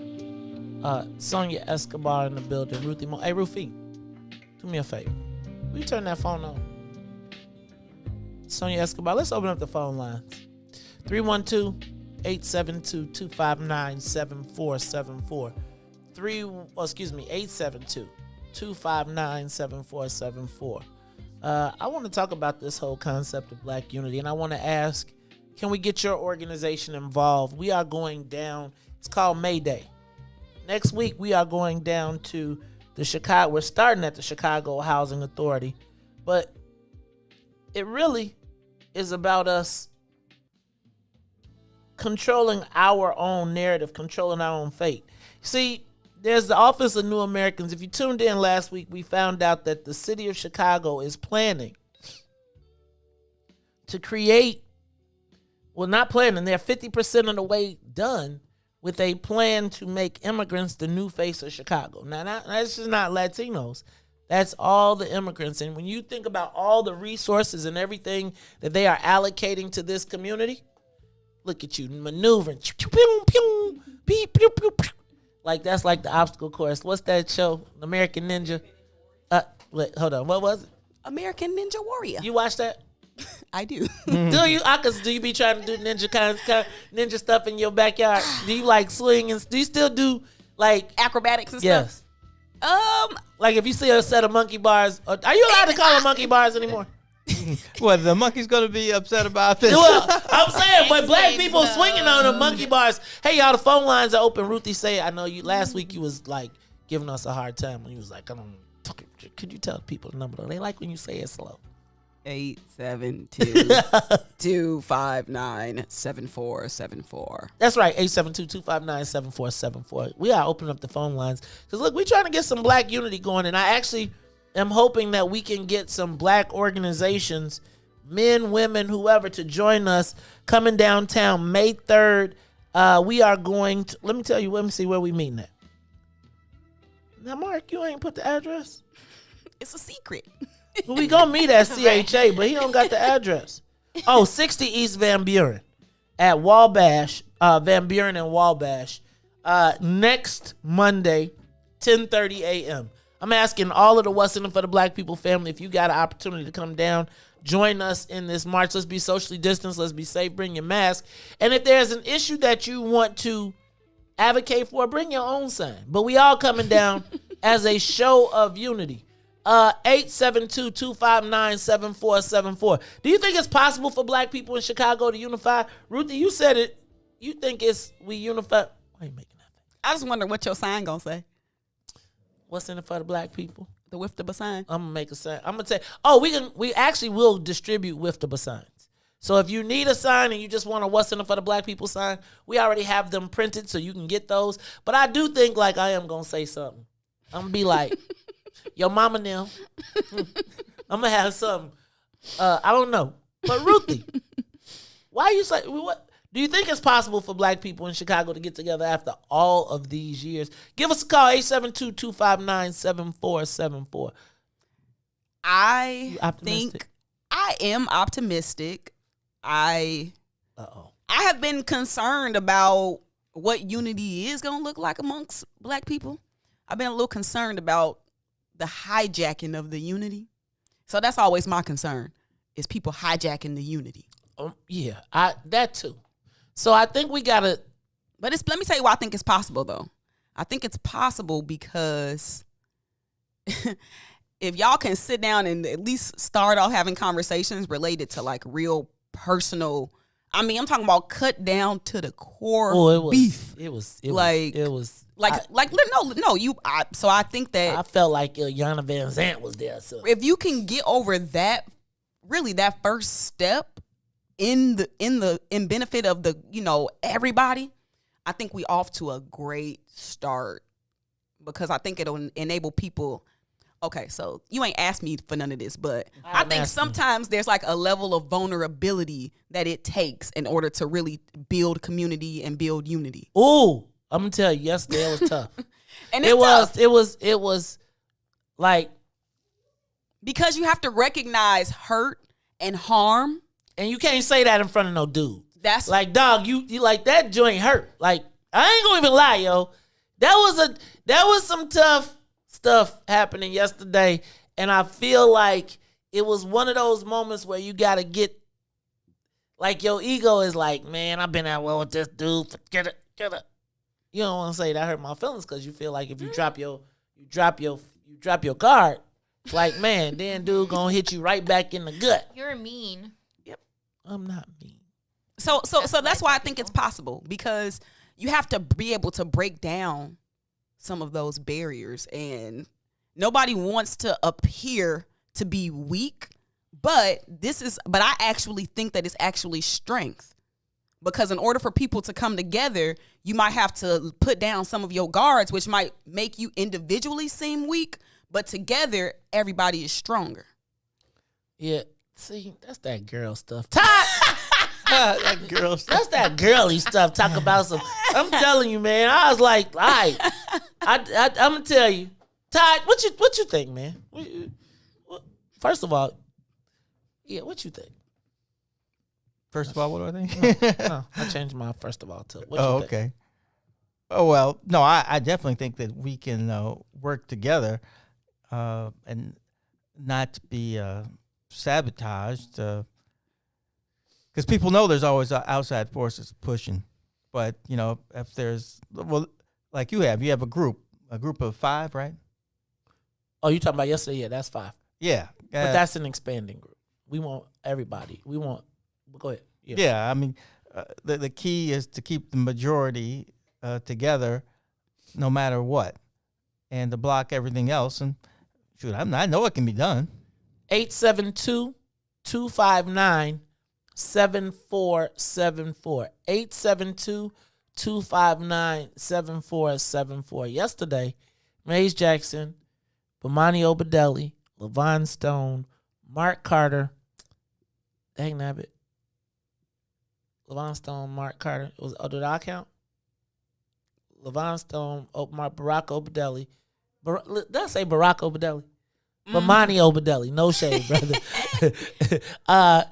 Von Obedelli, Maze, Mark, all met yesterday. Did I forget somebody? I don't think I forgot anybody. Just charge it to your head, not your heart. Yeah, I'm gonna just tell you. Oh, Big Dave was there. But we met to put our swords down against each other and recognize our external enemy. You know, I say, like, we always have, black folks got internal issues, but we cannot allow the internal issues that we have to allow people to destroy us from the outside. Give us a call, 872-259-7474. Can we achieve black unity? I believe so, and I think this is the beginning. Go to the live line. Brother Frank, you're on the Maze Jackson Show, 872-259-7474. Good morning, Brother Frank. Good morning, Brother Maze and Brother Todd and Sister Ruthie and Sonia. How y'all doing? Morning. Great. Hey, this is a great question, social media once again.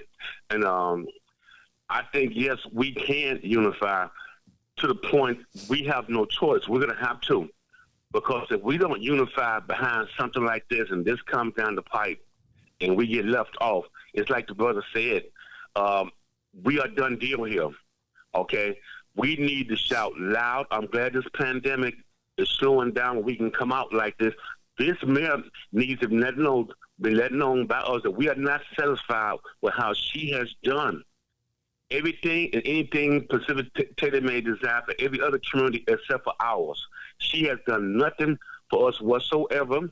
Okay, I'm not going to be a mayor basher because I did vote for her, but if this go down like this, there's no way in the world I could ever vote for her again. If she is the only black on the ticket, I'm not going to hold my nose to vote for her. I'm not going to vote for her. I'm just going to say, no, you can't say I voted for her. All the way from the LGBTQ community all the way across the CPD, Chicago Police Department, when she gave $281 million to in this climate of defund the police, which I can mean restructure police funding. Okay, this would devastate us. She will go down in my book for black people, the worst mayor in the history of Chicago, because not only has she not done anything for us, she is contributing to our demise, and she looks like us. We got to put a stop to this. We got to unite. We can't unite behind this, okay, and accomplish this, then we deserve to get our butt kicked. I think we can unite. We're going to have to, Maze. We're going to have to, because this is devastating. Thank you, Brother Frank. Thank you. I appreciate you. So let me also say this, right? I'm going to tell you right now, like right now, the last thing that anybody from any community, ally or not, wants to see is black people coming together. I think that there are people that enjoy our dysfunction even as they walk amongst us, because our dysfunction raises their profile. We can't allow that.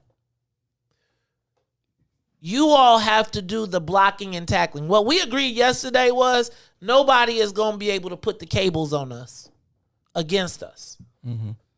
You got my phone number. You pick up the phone and you call me. There will be no sneak dissing on the Maze Jackson show of people. I won't be, I'm going to say, I will have that conversation with my brother. Now, let me also say that this is not a closed circle. This is a growing circle. Can I point something out to y'all real quick? Can you imagine if you had a meeting as an elected official scheduled with that group of people? Can you imagine that meeting? I'm telling you that I don't know what we can't get accomplished.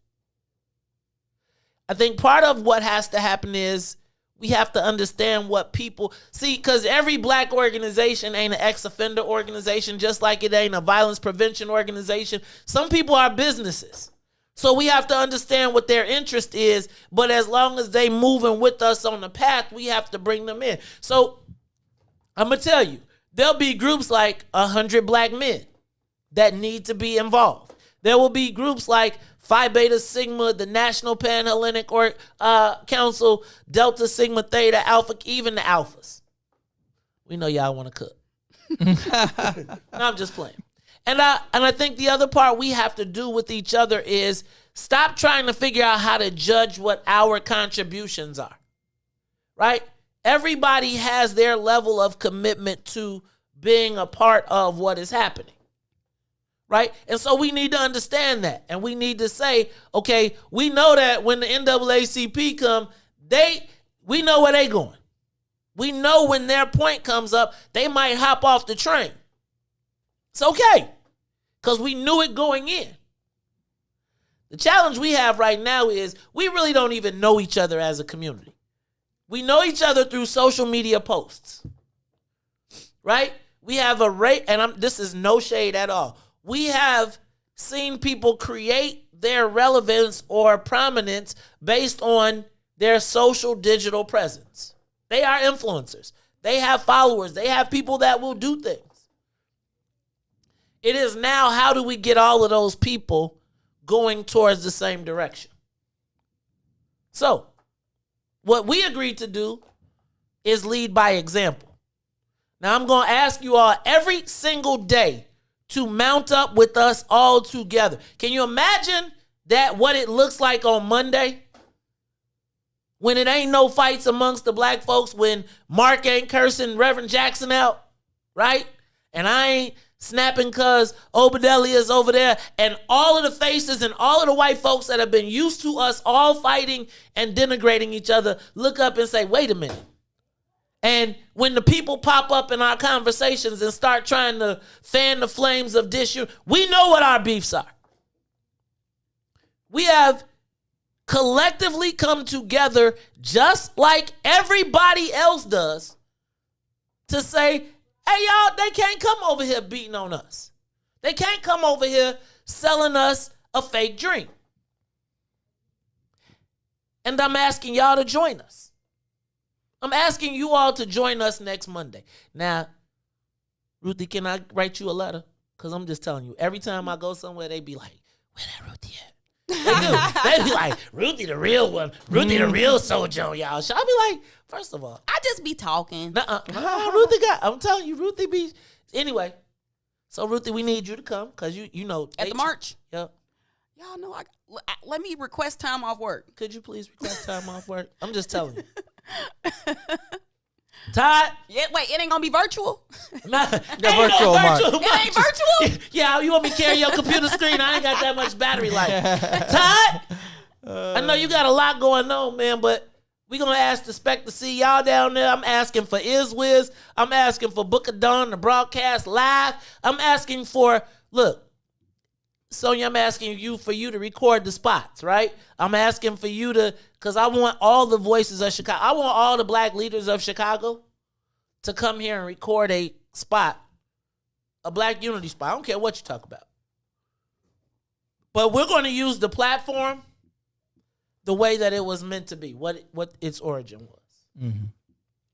As an opportunity to rally, to communicate with our people. I told y'all a lot of times I've been back and forth over getting my personal beefs out of the way of the station, which I feel like I've done a very good job of for the most part. But we can always do more and we can always do better, and so I'm striving to be a part. Let me go to the phone line. Raj, you're on the Maze Jackson Show. Hello? Caller? Hey, good morning. This is Ron, guys. Oh, Ron, we ain't talked to you in a minute, man. Ron, don't you be don't be raining on my don't rain on my parade, Ron. I'm listening every day, but hello to the whole team. And you asked the question, can we unite? We either unite or we perish. Simple as that. So I'll definitely be there. And May, just want to commend you by setting an example of all you guys. And I'm really personally happy hear about you and Obadelli, who is a good friend of mine. So, and we've actually had in the past. So these things happen. But, and like you said, it's a start. It's a start. So I'll be there, but I'll also be reaching out to people that I keep in contact with that I have maybe some little influence over, can provide some direction. So, again, just a wonderful idea. Keep it up. We support you and we support the whole idea. That's the thing. It's the idea. And you just have to get people behind the idea. So, but one thing about it, it's a unifying idea. And so that's the most important thing. So you all have a wonderful day, and I'll be there on Monday. Thank you. Ron, thank you. I mean, y'all, I want y'all to come out. Right? The last time we assembled like this was over the murder of Laquan McDonald. Right? Since then, and I'm not suggesting there haven't been rallies. I'm not suggesting that there haven't been Black Lives Matter marches. I think we've marched for George Floyd. We've marched for everything and everybody. White folks have hijacked as Ruthie has talked about, that unity. But I think that throughout this pandemic, we have been disproportionately impacted. We've been talked about. We've been talked around. You think about what has happened. We died the most. We made the least money. We were priced out of the cannabis industry. Then we turn around and see that there is a document that says that this is all in the writing. This was all in the books. They knew what they were going to do. So I'm asking everybody, right? Monday, 10:30 a.m., 60 East Van Buren at the CHA building. We're going to ask you to come join us all. Like this week, so this Thursday night, right here live on What's in It for the Black People Media, myself, Bomani Obadelli, Mark Carter, Tyrone Muhammad will all be here. Oh, and LaVon Stone will all be here discussing and having a conversation so y'all can see it in real life. Throughout this week, though, you will also hear from all of those people right here on the station. I'm wondering, can we get you and your organization? And I'm talking about, like, ain't no name calling. Ain't no you, the black bourgeois elite. Like, they didn't say we protecting the Afrostocracy. Hey, aldermen, guess what? Hey, state reps, hey, state legislators, all of y'all is in. They didn't say except for. That's all of y'all. That's all of us. You have an opportunity to stand with your people. Like, no name calling, you have an opportunity not to. This is not against anyone, right? Ain't nobody saying take away the office or nothing. All we're saying is treat us equally. Now, I got to ask, who's coming with us? Who is willing to stand up for black people? What black people are willing to stand up for black people? Black people. This ain't no people of color. This is pure and simple black self-interest. And for anybody to tell us they can't do it when they've got it in writing, I like really nice, neat. Ruthie, you was talking about you turning in people papers and stuff. It was a great hustle. Mm-hmm. I used to type papers over and over and over again or rewrite stuff because I like it nice and neat. And I was talking to Mark about this, and he was like, he's not even going to retype the paper. He just want to scratch out immigrant and put black, thus illustrating that we ain't asking for nothing different. And so if you can deny us, you got to tell us why. And then we got to say, are we willing to accept that? And what is the consequence? Now, I tell you individually, one of us saying, what's the consequence? They be like, oh, we got that. Mm-hmm. We got him. But can you imagine all of us? So all the upscale, bourgeois, elite to the in the gutter, right? Like that meeting yesterday spanned the whole plethora. And in the plan, they didn't say whether you was from the low end or the upper end. They said the plan for new Americans. Let me go to Raymond. Raymond, you're on the Mace Jackson Show. Good morning.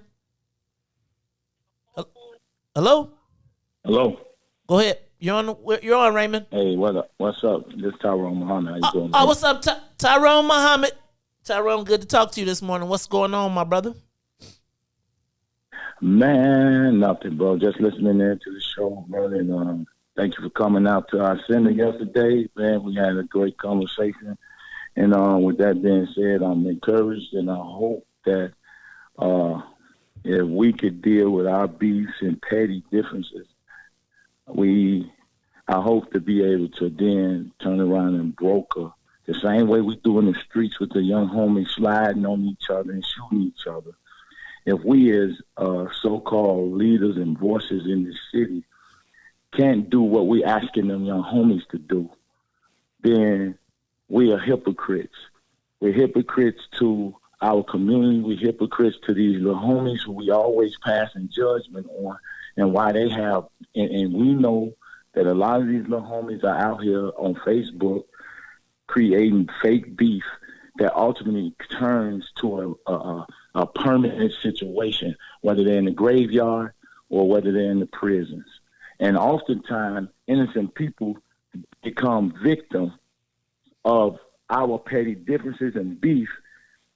And in this sense, our women need us to clear the airways of our petty beefs and differences so that they can have an opportunity to thrive in this city as well. But if we can't protect them because we got petty beefs and differences, then, man, it's clear that we destroy or we done as a people. Forget the Officer of New America. I'm telling you, immediately we're done. So we won't have even an opportunity to attack anything like that because we can't even get our collective unity together and strength and put away our petty differences. And my beef has always been with what I believe was our elders selling us out and leaving us nothing in return to have what we have pride in calling our city our own. That's why these little homies are operating in maneuvers of terrorism against our communities. Every corner, every block is at civil war because we as men haven't reined in our sons. So as lions, and he's watching these little nomads running wild, and we standing back watching as lions, it's time for us to put our pride back together and slap a few cubs. But we got to first come together to as lions to put our beef down so we could control black interests. So that's what I say to that. Hey, so let me say that. We expect that we'll be hearing more from you, brother, on a regular basis.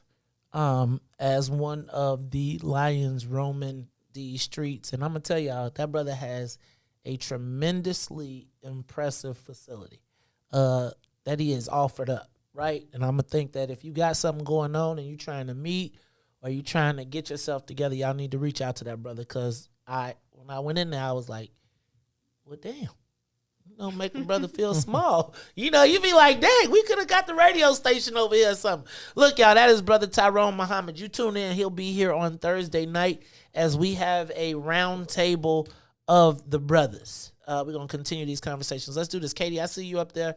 I'm going to still take your calls. So if you got something you want to say, if you can get your organization, if you're willing to participate, give us a call, 872-259-7474. Sonia, I know you gotta play a commercial or something, but can I get something inspirational? We can get some Dante or something before we come back. I'll be right back. It's the Maze Jackson Show.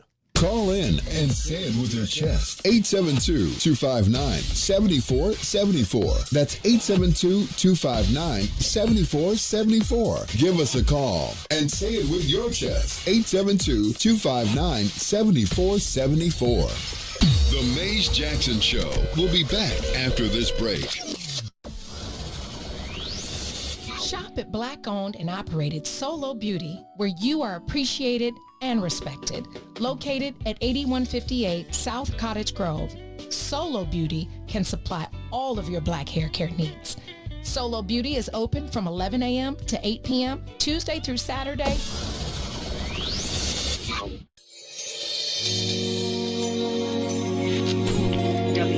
WIIFTBP.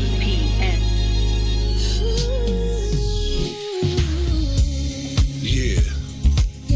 As we take this journey through life, we face trials and tribulations. But just know, the enemy is not gonna win, because the storm is almost over. That's right, the storm is almost over. Too far to turn back now. Hold your head, it's almost over. So set up to take you to your destiny. It's gonna be alright. Everything happens for a reason. Yes, this is your season. Just keep on believing. Blessings you'll be receiving. Oh yeah.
What about my love?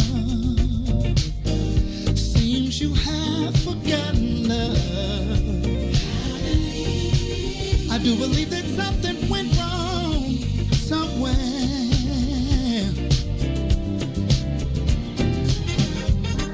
What about my feelings? Do they mean anything at all? You got me so in love, I'm too blind to see. And that you got my love, now you wanna put me down. Now that you got my love, got me standing on shaky ground. What about it, baby? What about the days and the nights we spent? What about the love we made so sweet? Are you sure you wanna live? Think it over, baby. 'Cause girl, I believe, I think you just might wanna change your mind. Now that you got my love, you don't need to come around. Now that you got my love, got me standing on shaky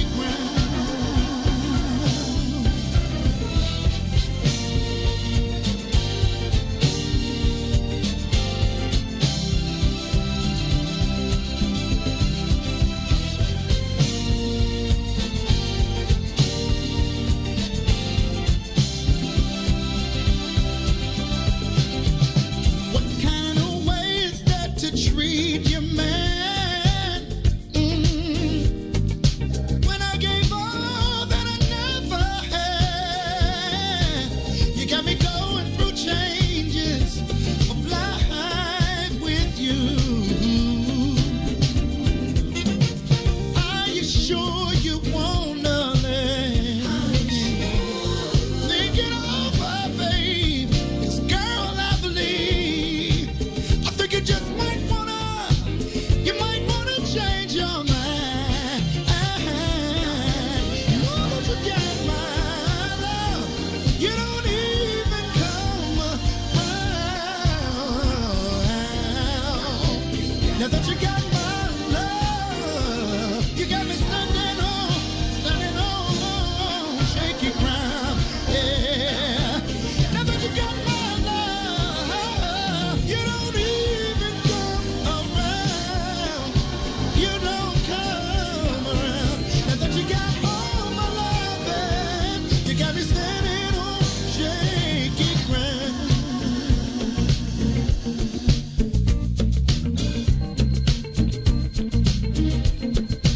Put your hands together. Put your hands together.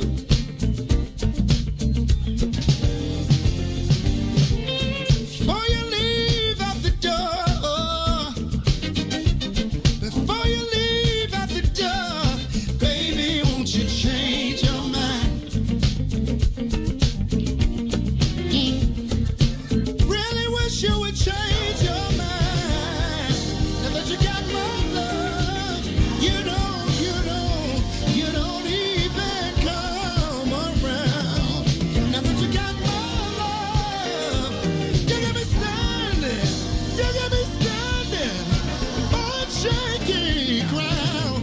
Now that you got my love, you don't come around. Now that you got all my loving, you got me standing on shaky ground.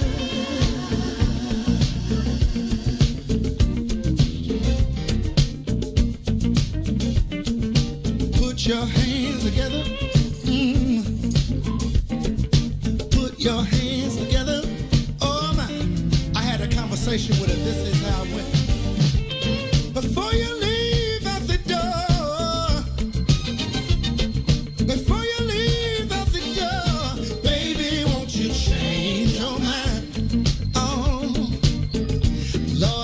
mercy. 'Cause I need you and you need me. I know we can be happy. Just wait and see. Baby, won't you change your mind? I'll do better if you change your mind. Now that you got my love, you don't even come around. Now that you got my love, got me standing on shaking. Now that you got my love, you don't even come around. Now that you got my love, you got me standing on shaky ground.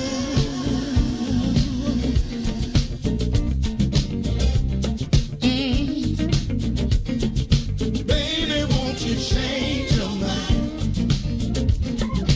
Baby, won't you change your mind? Oh no, I've been hoping, baby.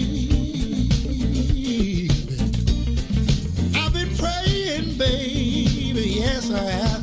Baby, won't you change your mind? Oh no.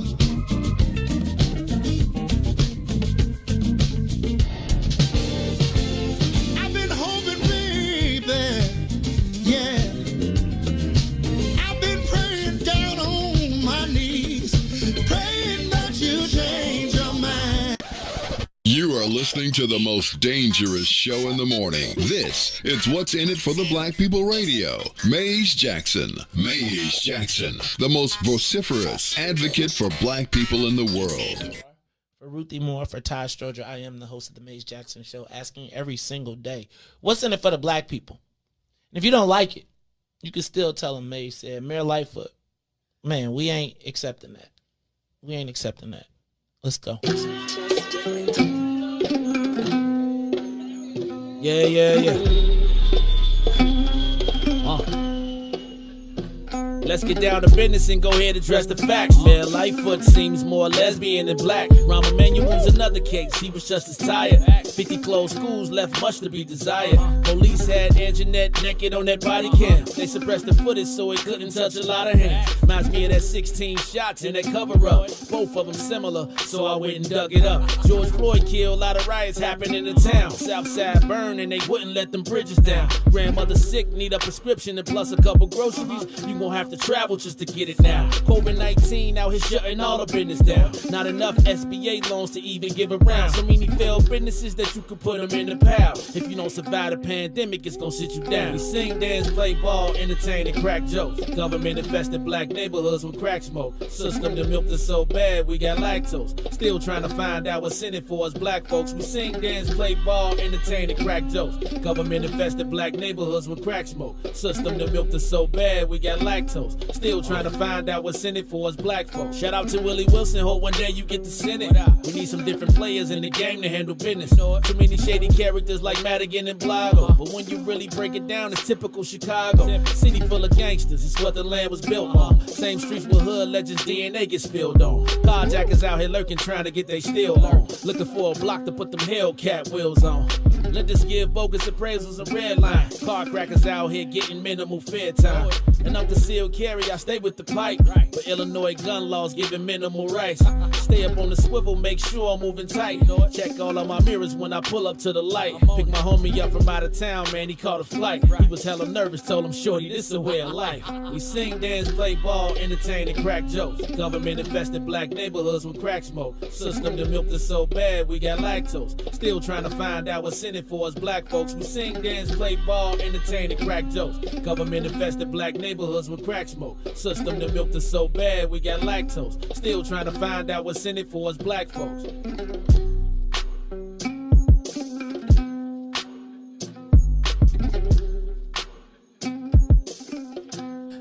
You are listening to the Maze Jackson Show, and I want y'all to call us, man, because I'm on some black unity. I'm trying to see if I can get y'all to help us gather, mobilize, bring your group. Like, The men of Phi Beta Sigma, the dark side, we gonna need y'all. I'm looking for the Black Fire Brigade to be out there. I'm looking for, see, here's what I don't want to have happen.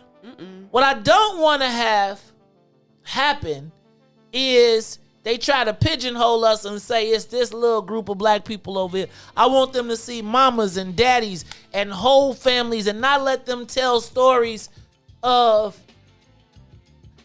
our. See, I feel like this is a triumphant moment. This is the beginning of the lack of the inability of others to keep us divided. Can I tell y'all it's going to take work too? It's going to take work. It's going to take a conscious effort from each of us to always say before we get upset, can I call my brother? And that's not just for this group, it's for a larger group, which is part of why we want to connect the dots, because we want to be able to say whatever beef we have internally remains internal. We ain't always got to get. And now I think you're going to have to keep the affiliations in, because the affiliations each have their own spheres of influence. And so what I want y'all to recognize is, it's like, I don't want you to, like, when we say it wasn't for the black people, what I means is we don't care what your political affiliation or your your predetermined category of black people that you fit in. If you are black, you are with us. So I don't care what you put on in front of. So if you are the accountants and the black counselor. So if you the National Association of Black Accountants, we want you out there. There's a place for you. If you are the Cook County Bar Association, there is a place for you. If you are a member of a street organization, there is a place for you. See, the thing that I think we got to recognize here is that they don't make the distinctions between us. They see us all the same.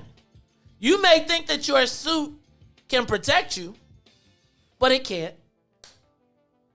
And so what we also got to do is start training each other to when we see each other. Right? Do we do the brother nod? Like when I went to U of I think it was the brother nod. It was you just acknowledge. You ain't got to be, even when we was fighting with the Kappas, it was like when the white people was around, it's brother nod. I'll fight you tonight, but brother nod right now.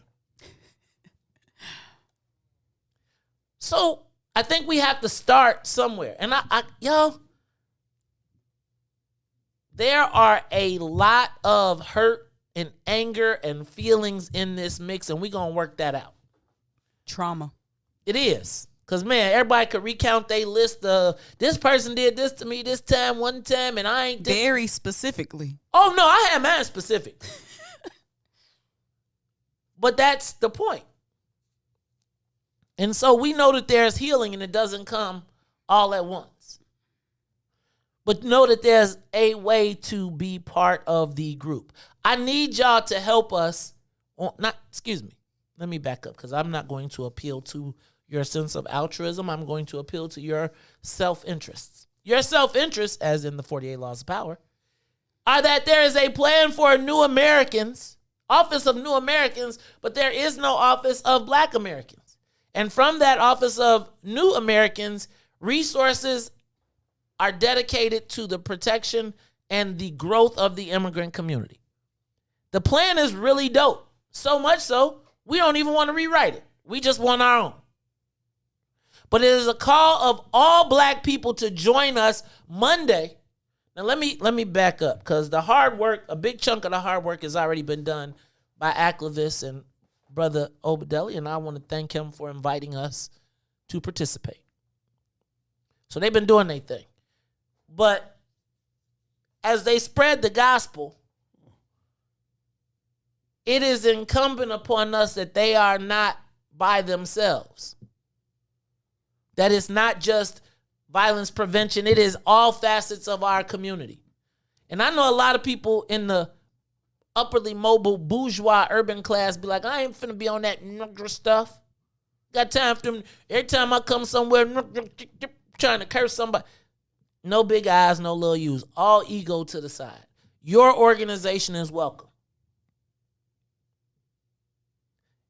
except the communists. Right. So I'm telling the communists real quick, don't come with y'all bullhorns trying to over. You will be dealt with. It's black ones. Yeah, that's what they always leave with the black ones in our marches. The black ones, because they always come with the big sign that everybody love, and then everybody go take the picture, and then the next thing they in the communist catalog. Mm-hmm. Let's go to the phone lines. Eddie! No, let me go to Katie. Katie, you on the Maze Jackson show. Katie. Hello. Hello. Good morning. Hello. Good morning.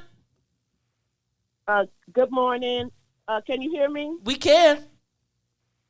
Okay, good. Yes, I hope to see groups like 10 by 10, the in Cobra, our Black Genealogy group that we have in the area. I hope we can bring all our people down because we really need to get on this. It really hurts me when I see that we cut out the marijuana, we cut out the gambling, and in the suburbs, everybody and their mama, except black people, has a 5-place gambling spot. Yeah, so exactly. Calumet City, everybody. So how come we can't get in this? It's pitiful. So I will be there, and I hope all of the members of my group, as many as possible, will be there. My different groups I'm in. Thank you, Katie. Thank you, and Katie, call them. Call them. You all mobilize your organizations to join. Right? We'll get some information as to how you can contact, how you can be there. Look, y'all, the city needs to see us. Like, can I just tell y'all that they talk about us like we ain't there? You know, when they be like, and on the south and west sides, and on the south and west sides, and on the south and west sides, and our racial equity rapid response team, and the reason we're successful is because we got outside of just the black. Remember all that? Remember all that? Y'all think it's coincidental that we're dying exponentially and the clinics go to... Okay, I'm going to stop. Eddie, I want to talk to you. Eddie, why you treat me like animal? Good morning. How are you? Good morning. Good morning. Oh, go ahead, brother Eddie Reed. What's up, my man? This is Eddie Reed. Yeah, let me say, man, first of all, number one, I congratulate all of you on the unity piece. Now, I want to take that further, and I think you've set the table to do it. I heard that my name came up in the meeting yesterday, and I'm very pleased that I received the call afterwards, had a brief conversation with Brother Bamani Obadeli. There's an issue that I want to bring to the table. I'm having some challenges with a respected businessman in the community, Brother Elsie Higginbottom. Okay, you know better than coming out. We can't be on here. Great. I think. Go ahead. Excuse me? Go ahead. I think it would be great. I'm certainly willing to come to that table. You know him, Mays. Reach out to him and let's come to the table, because if we're going to do true unity, then yes, let's do it in every pocket. I hear what you're saying all across the village. I'm going to reach out to those people who there are so-called beefs and differences with. And now that there's a table, let's put it all on the table for the greater good of our people. All right, I'm with that. I'm with that. That is Brother Eddie Reed, been out on the front lines in the community. Appreciate him and his insight, and we definitely will be circling back with him. And, brother, we hope that you will be joining us as well. What I would like to do is make sure that as we start to move forward, that this platform does not become the place where we air our personal beefs. So if we have a table, then let us use that table to take care of our personal business, right? So the reason you hear me calling names today is because of the prominence of those beefs and how important I think it is for people to understand. Now, I'm going to tell you, we're not going to air out every issue on air. That's not what's going to happen. That's why we have this table, right? And everything is not going to be we always agree. What we are going to agree, though, is that if we don't agree, we will not hurt, harm, or challenge each other. Put each other in a position, especially over no white folks. All right, y'all, this is the Maze Jackson Show. I done went. Give us a call. 872-259-7474. Black Unity. UNITY. Even though that's Queen Latifah. I'm encouraging as many black folks. Are you part of an organization? Ruthie, can you bring the Black Gorilla Family? You so funny. The Black Gorilla Family, Pembroke chapter, right? You can teach all our people how to hunt and fish. We need the Black Growers Association. I need Chicago Scene. I need Ricky Hendon. I need every we should Ricky, bring us some samples. No, Tyrone's supposed to have the samples. Ricky, we should get a live performance from Ricky. Can we get a live performance of Rona money? Like, give us our money. I'm gonna tell y'all. But we are gathering, and y'all.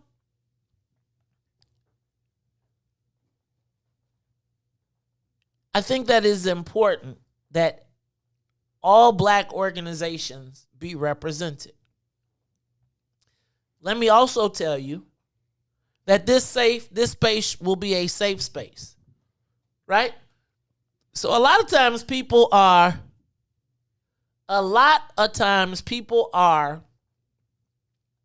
how do you say it?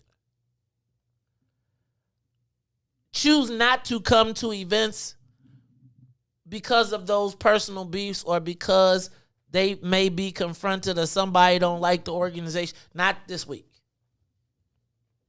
I'm just telling you.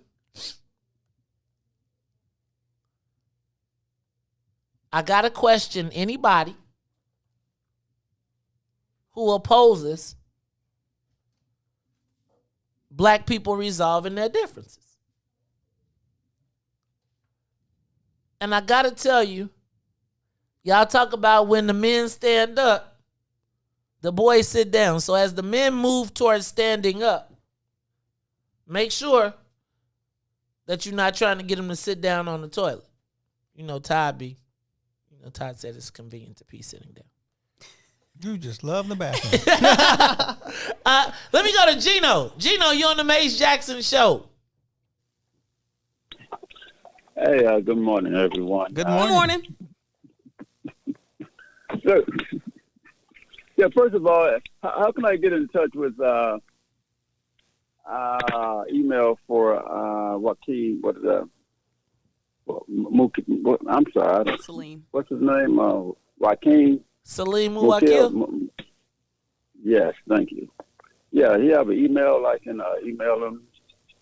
I would go to his Facebook page and I would send it there. I don't have it listed. If you want to leave us a message, I don't have it with me, but we can connect. Yeah, okay. But you can go to his Facebook page. Okay, look.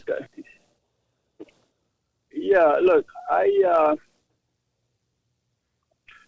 commend the efforts and everything. I don't want to put a pin in nobody's bubble. You got to keep pushing that. Until something happens. I always be saying, I stopped marching personally, okay? I believe in the one thing that has worked for black folks. The only one thing that has worked for black folks ever in this country in a productive manner, and they stopped doing it, and that was the boycott. The boycott had it was successful, and then they stopped boycotting and started marching. And I got a real problem with that. I'm like, well, why did they take the boycott off the table and put the march thing there? And we've been marching, and I haven't really seen any real fruits. Now, so my thing is, okay, what day is this on? The 3rd? It's Monday. Okay, well, my question is, what's going to happen Tuesday? Let me say this. I mean, we're going to do another meeting or something. Wait, hold on a second, please. I mean, we're just going to, it's going to be another meeting. Because I hear Brother Mark Carter, every time I hear him talk, he kept saying demand, demand, demand. And demand has nothing unless it has some consequences behind it. So, yeah, what if they do what they usually do, and yield nothing? So what's going to happen Tuesday? What's the consequence? Okay, so thank you, Gino, for your call. So it's a couple things, right? The first thing is, I'm going to push back on anybody that calls with negativity from the past as we try to go forward. I think that what we all decided, for those of you that don't, because I'm not a big marcher either, but I think that we have to take baby steps. We have to be able to show ourselves our capabilities, right? And so this march is the first time where there's nothing that we have to, there's really no black person that has a disagreement with this, because we're not against anybody. And so what this is the first exercise in practicing unity. Now, as it relates to boycott, what are we boycotting? Right? Here's what I would encourage you. If you're not with it, sit your ass down. But if you are in opposition to black people taking an action that you ain't with, you have the option not to participate. And my brother, there will still be a place for you as we move forward. Everybody's not coming at the beginning. But I will tell you that I got time out for the people who, see, and I don't even want to go there because I don't want to be negative. But I'm going to say that if you've been doing it for 50 years, I guess the question would be like, for you, what was different? What did you do different? What are you bringing to the table? What did you bring in those 50 years that made a difference?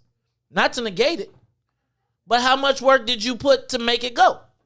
Now, I'm not saying that this is the end-all, be-all. I am saying that black folks, when is the last time we have seen each other working together? Where everybody came to the meeting and there wasn't no personal beef. It was, we're going because this is for our interests. First time I remember since Black Friday. Not nobody dead. We ain't arguing over somebody getting. We are arguing for our own resources, and it is the beginning of the relationship with black people reacquainting ourselves with each other and recognizing our collective partner. Now, you wake up and you see 1,000 black people with a different flag, a different color, I'm talking about North American descendants of slavery. Everybody welcome to come. But I'm just telling you, this is about black self-interest. That's it. That's all. And it is the first. Now, what's going to come next depends on who comes to the next meeting. And depends who comes to the next meeting with a plan. Part of the reason we got all these organizations is because they probably already got their own agendas. We need to understand what those agendas are and how they intersect and how we work collectively to get to an end goal, which is what? To create an office of black Americans. Any other calls? I think he does have a point, though, about boycotts. Boycotts were very effective. And you can choose what you want to boycott. Like Black Friday, that was a boycott, right? Mm-hmm. Right. Things like that. That's a statement to two groups immediately, the state of Illinois and the city of Chicago. Of course, you have to say before you boycott, this is why we're boycotting. And, actually, like things like cannabis would be one of the reasons. If people like us aren't going to be involved, then the city will have to suffer. Okay, I'm with you on that, but it's the approach, right? So here's one of the things that we got to work on, and I'm one of the people. Don't call and dump on the idea, add to it, right? If boycotts is your thing, how about instead of saying, y'all ain't gonna boycott and ain't nothing gonna happen, hey, my brother, can we add to this a boycott of whoever? And I think if that's the most effective tool, then let's get it in the toolbox. But don't say because y'all ain't boycotting, y'all ain't crap. And I think he was saying that he is with you. He just did not word it very well. So I'm saying that words matter.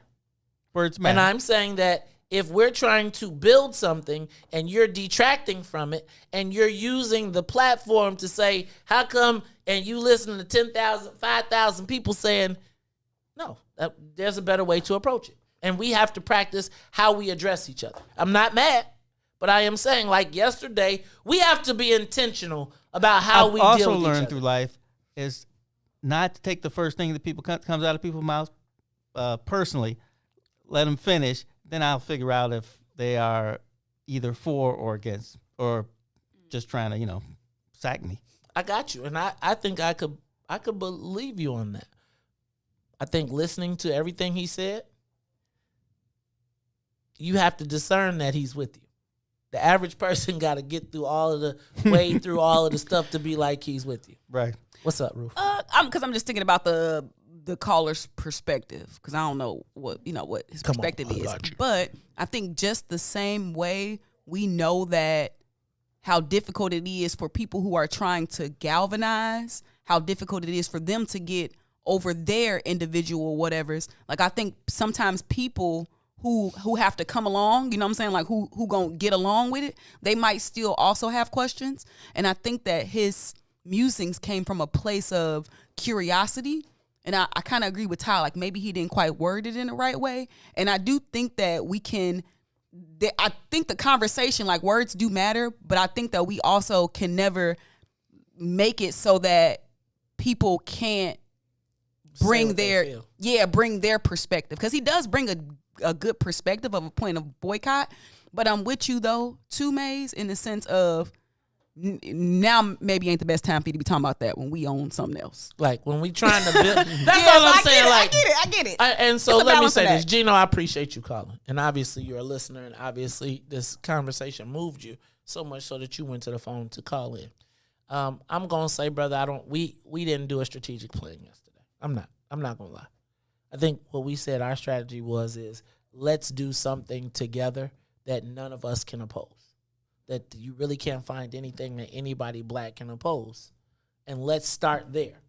Let's not get into the nuance. Let's just pick something that everybody can be about without any reservations. And we ain't got to be against anybody. But I do appreciate both of what y'all saying. What's funny? I mean, sometimes it's some parts of the revolution you can't plan. No, we're planning the whole damn thing, Ruthie. Don't you start that mess again. No, I'm just playing. Randy Span agrees with Ruthie. Randy Span. Randy Span. You know why Randy Span? Because Randy trying to get him some Ruthie. I'm gonna call Rogers. Randy's just a very intelligent black man. When you were gone, he's like, okay, let me know when you're back. No, Randy is. Is she not here? No, he's smitten. He is on air. Ruthie, like, don't be smitten me. Right. Ruthie, look, I'm telling. Hey, Randy, you got a pension, dog? I'm gonna get a. We gonna have the death what? It ain't just gotta be a pension. I take 401ks, 403bs, like IRAs, whatever you got. Roth, non-Roth. Rogers around here like, wait a minute, this ain't what we said. You tiny with that. You use a little video thing. Stock portfolios. Look at Ruthie. Listen, whatever your investment wealth strategy is. Listen, see, Ruthie life insurance policies. She planning for a white dude. Once you got past 401k and pension, I take trust funds. White dude alert. Look, y'all, let's take a quick break and then we're gonna come right back. It's the Maze Jackson Show. The Maze Jackson Show. We'll be back after this break. Let me ask a question. Do either that son or your grandson smell like transmission fluid? We trying to find Ruthie a husband. You funny ladies. Trying to find Ruthie a husband? We trying to find Ruthie a husband. You heard that good, let me ask you, Rogers, what does Ruthie need to do to find her husband? I listen to her little voice. I like that little passion voice she got. Hey, she say... I know you kind of small, ain't you? She said you got a pension. Huh? She said you got a pension. Look here, I'm coming down to where you on station located at? Where y'all located? We down here in Bronzeville. Look, this is what we gonna do. We gonna get you. We gonna do a love connection off the line. Rogers, I want to tell you, man, thank you so much for calling. You all downtown somewhere? Yeah, we downtown. I'm gonna put y'all talking about it. Matter of fact, I'm gonna get the address. I'm gonna come into y'all station one morning. We gonna have you come down. We gonna have you and Ruthie, and we gonna have you sit I'm an early bird anyway. Ruthie, you can be the grandmama, the great grandmama of over 110 I love children. big families. You know what I'm saying? 110.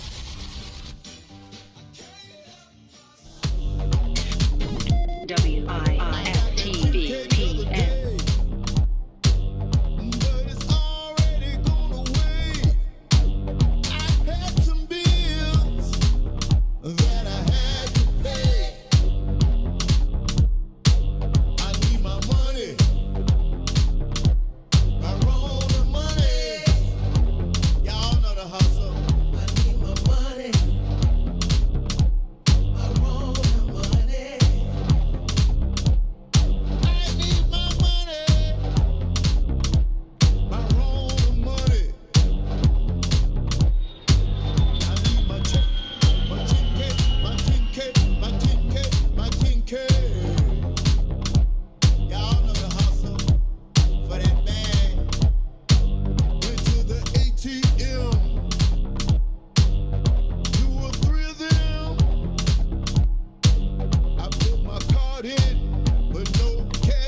You are listening to the Maze Jackson Show. I'm your host, Maze Jackson. Got my co-host, Stroger, Ruthie and Mo, Sonia, Escobar.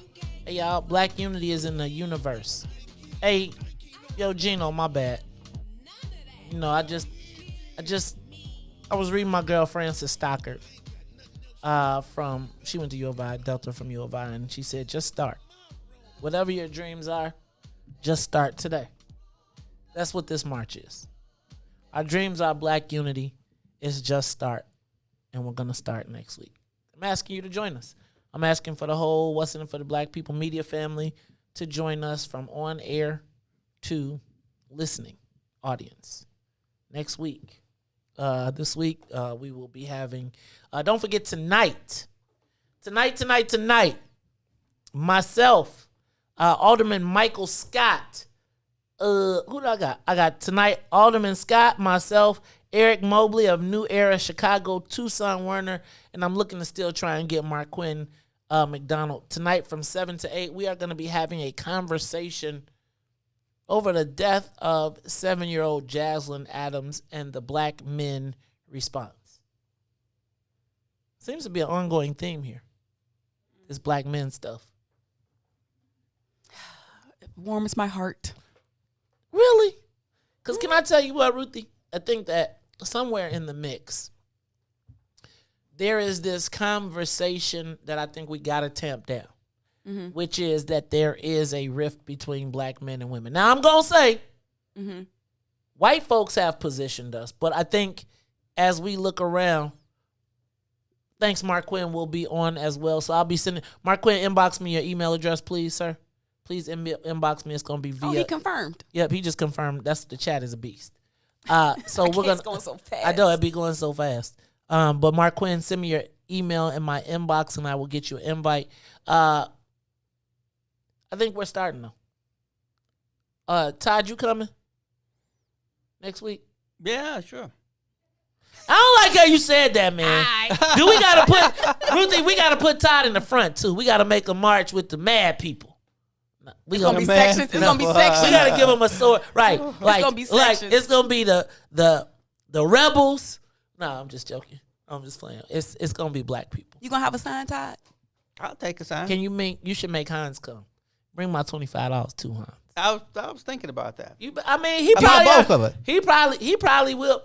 First of all, somebody better, with everything going on, somebody better come with my money. You don't not want that to be the grudge. Y'all would hate to be like, hold it, $25. Y'all reimbursing for parking? I'll be valet. See, Ruthie, Ruthie, y'all. Somebody told me Ruthie might show up with a white guy. No, at the march. You better not, Ruthie. I would never. Skippy, I come on. would Let's never. go. Let's go on in the I march. would never. Let him get If out we the ever car. I love see black men too much to put y'all in that position where y'all feel like y'all gotta lay hands. Because we would. I'm telling you, Ruthie he like, would get I'm scuffed. gonna leave him home today. Right. Yeah. I wouldn't. I don't even like white men. I just be talking, y'all. Okay, I was getting. No, I just be talking just to Just you know to irritate just to ruffle y'all feathers. That's not cool. Because I know how y'all. and Personally looking. speaking, I know it's very hypocritical, my position on interracial dating, but it's only just to ruffle y'all feathers. Man, wait till she goes to grad school. She's She gonna come already back. graduated from grad school. Ruthie ain't going back to nobody's school. She like, I'm smarter than all these people here. She's gonna get a doctor, and she could be married to some guy named Zeus or something. Zeus, Apostle. I don't know. Apostle, Zeus. You know who Zeus is, right? a Greek god, right? No. Madam President. I didn't mean to say that. Like, you need to be keeping your mouth together. Don't be starting nothing. How you gonna start stuff, Todd? You. I just happened. Well, I'm not even gonna mention her stuff. So Just let it go. yeah, change subject. Okay. Just let it go. Just let it go. I think I just got a text from the mayor of Robbins that said that Robbins will be represented at the march. Hey, all right. So let me ask a question. Is there anything that we've heard about this that would make black elected? Because I want to encourage black elected officials to appeal too. They gotta probably see what y'all gonna do first. We not gonna call y'all no names. We just want y'all to help us get an office of black Americans. Is that y'all voted for the office of new Americans? Like, seriously, I'm not trying to be funny. So wait, if they can vote for it for everybody else, I think it's only right. Like, I want to. Well, I think. Uh-oh. No, I just remember Todd always talking about that. You have to demand things from your elected officials, Y'all better bring y'all butts on up out here then. and they supposed to respond to the pressure. Right. Oh, Todd told me that. He Todd be professional. unaffected though. He be like, "Man, I don't care." So I don't care. I mean, How do you make a diamond? pressure. Pressure. Well, actually, you make a bunch of Africans dig it. and you cut off one of their hands so that they can't take the other one. Speaking, but I get where you was going with that, Todd. Under pressure. And I hate to bust it, but I think that was rubber plants. They cut their hands off? I think it was a bunch of stuff. You Yeah. talking about That was the Congo. beast. You talking about exterminate the beast. No, they cut people's hands off for everything. For everything. That was on exterminate the beast. They had remember he made them take a picture with the hands they cut off? Yeah. That was crazy. Like they had a basket full of hands. Sickness. Like imagine just that you make everybody line up and you stand in line knowing that they finna chop your hand off. That you gonna run?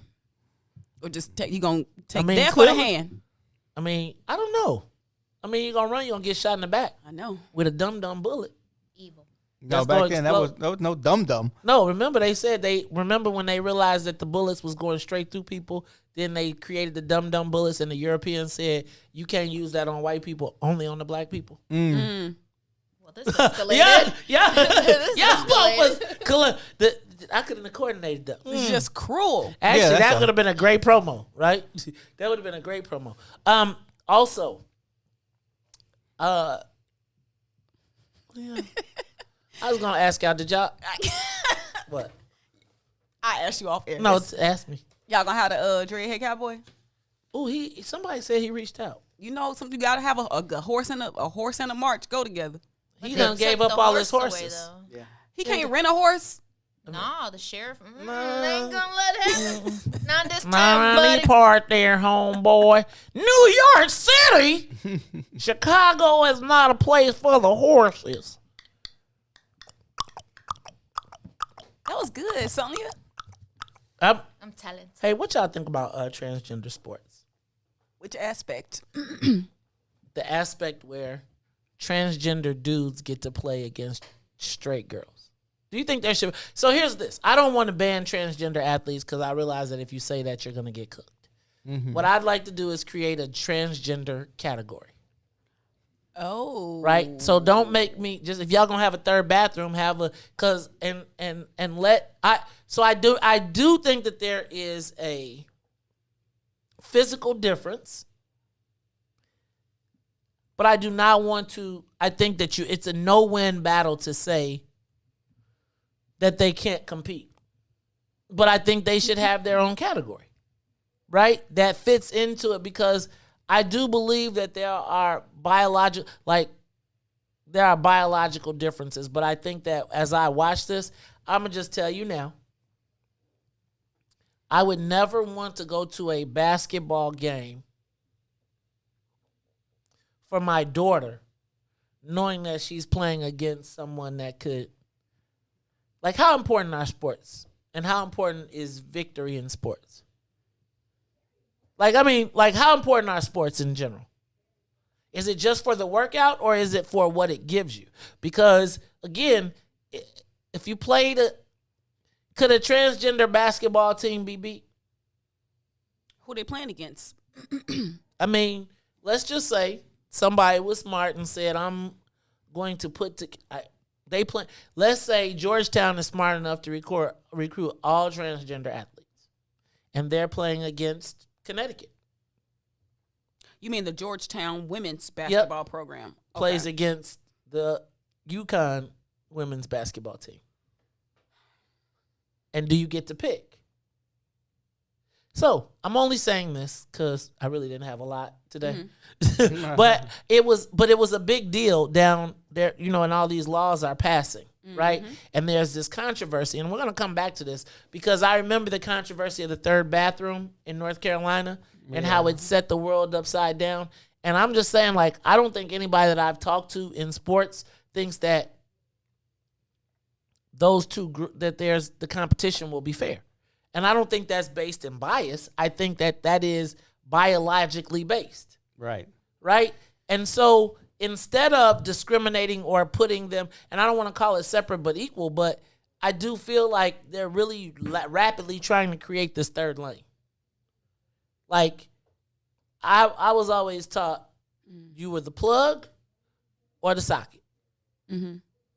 I'm not okay with not being the plug or the socket, but if that's the world that we live in, then somebody's got to be the ground, right? So if you think about a plug, it's got, right? But then when you add the third, the ground, then I feel like you got anybody in that category, either way you go, you can compete in that space. Do you think that it is based off of hormones, or I don't know. I'm not that deep.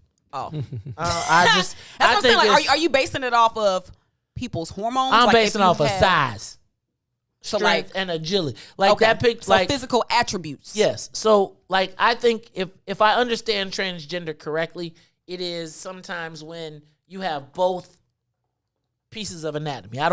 No, that's generally called intersexed. Okay, so I really don't know. Man, that's a new word for me. So transgender is you just want to No, somebody who considers themselves to be transgender is generally thought of in like a transition is like 3 different parts: social, legal, and medical. And so you can consider yourself to be trans if you feel like a lady, or it's just one of those 3 parts: social, legal, or medical. No, you don't have to have all 3. You just need one. So you could be a dude and say I socially want to be a woman, and then you could be at the track meet. You can have your sex assigned at birth be male. You can have your gender identity be female, and you can participate as a woman in women's athletic events. Yeah, see, what if you were even if you were genetically identified in the beginning as a man? You mean like your one. sex assigned at birth? Yes. No, your sex is not assigned at birth. Your sex is based on what come off of you. But remember how you just talked about somebody being intersex? Innie or outie, right? But that's like one out of how many? That's like. But I don't. But see, I think that's why the laws are written the way that they're written, to protect those people like that. That's why they're not quite so blanket. So this is how you get to understand the Spartans. The Olympics is basing it off of like your hormone levels. Right. Shoot, well, the Russians been jacking that up for like 50 years. Yeah, pretty much. Because them be like, I want to talk to you. All right, y'all. We are running out of time because Sonia done gave me the look about 5 times. This is the Maze Jackson Show. I am your host, Maze Jackson. This week we'll be talking to, wait a minute, back up. Tonight, We will be having a conversation, black men discussing what happened in the Jaslyn Adams case and what is our responsibility. And then don't forget, Thursday, we will be talking to Mark Carter, Tyrone Muhammad, Levon Stone, and Bomani Obedelli. Look, y'all, this is the Maze Jackson Show. So for Maze and Sonia and Ruthie and Todd, I am the host of the Maze Jackson Show, asking every single day, what's in it for the black people? And if you don't like it, you can still tell them. Maze said, we out of here. Peace.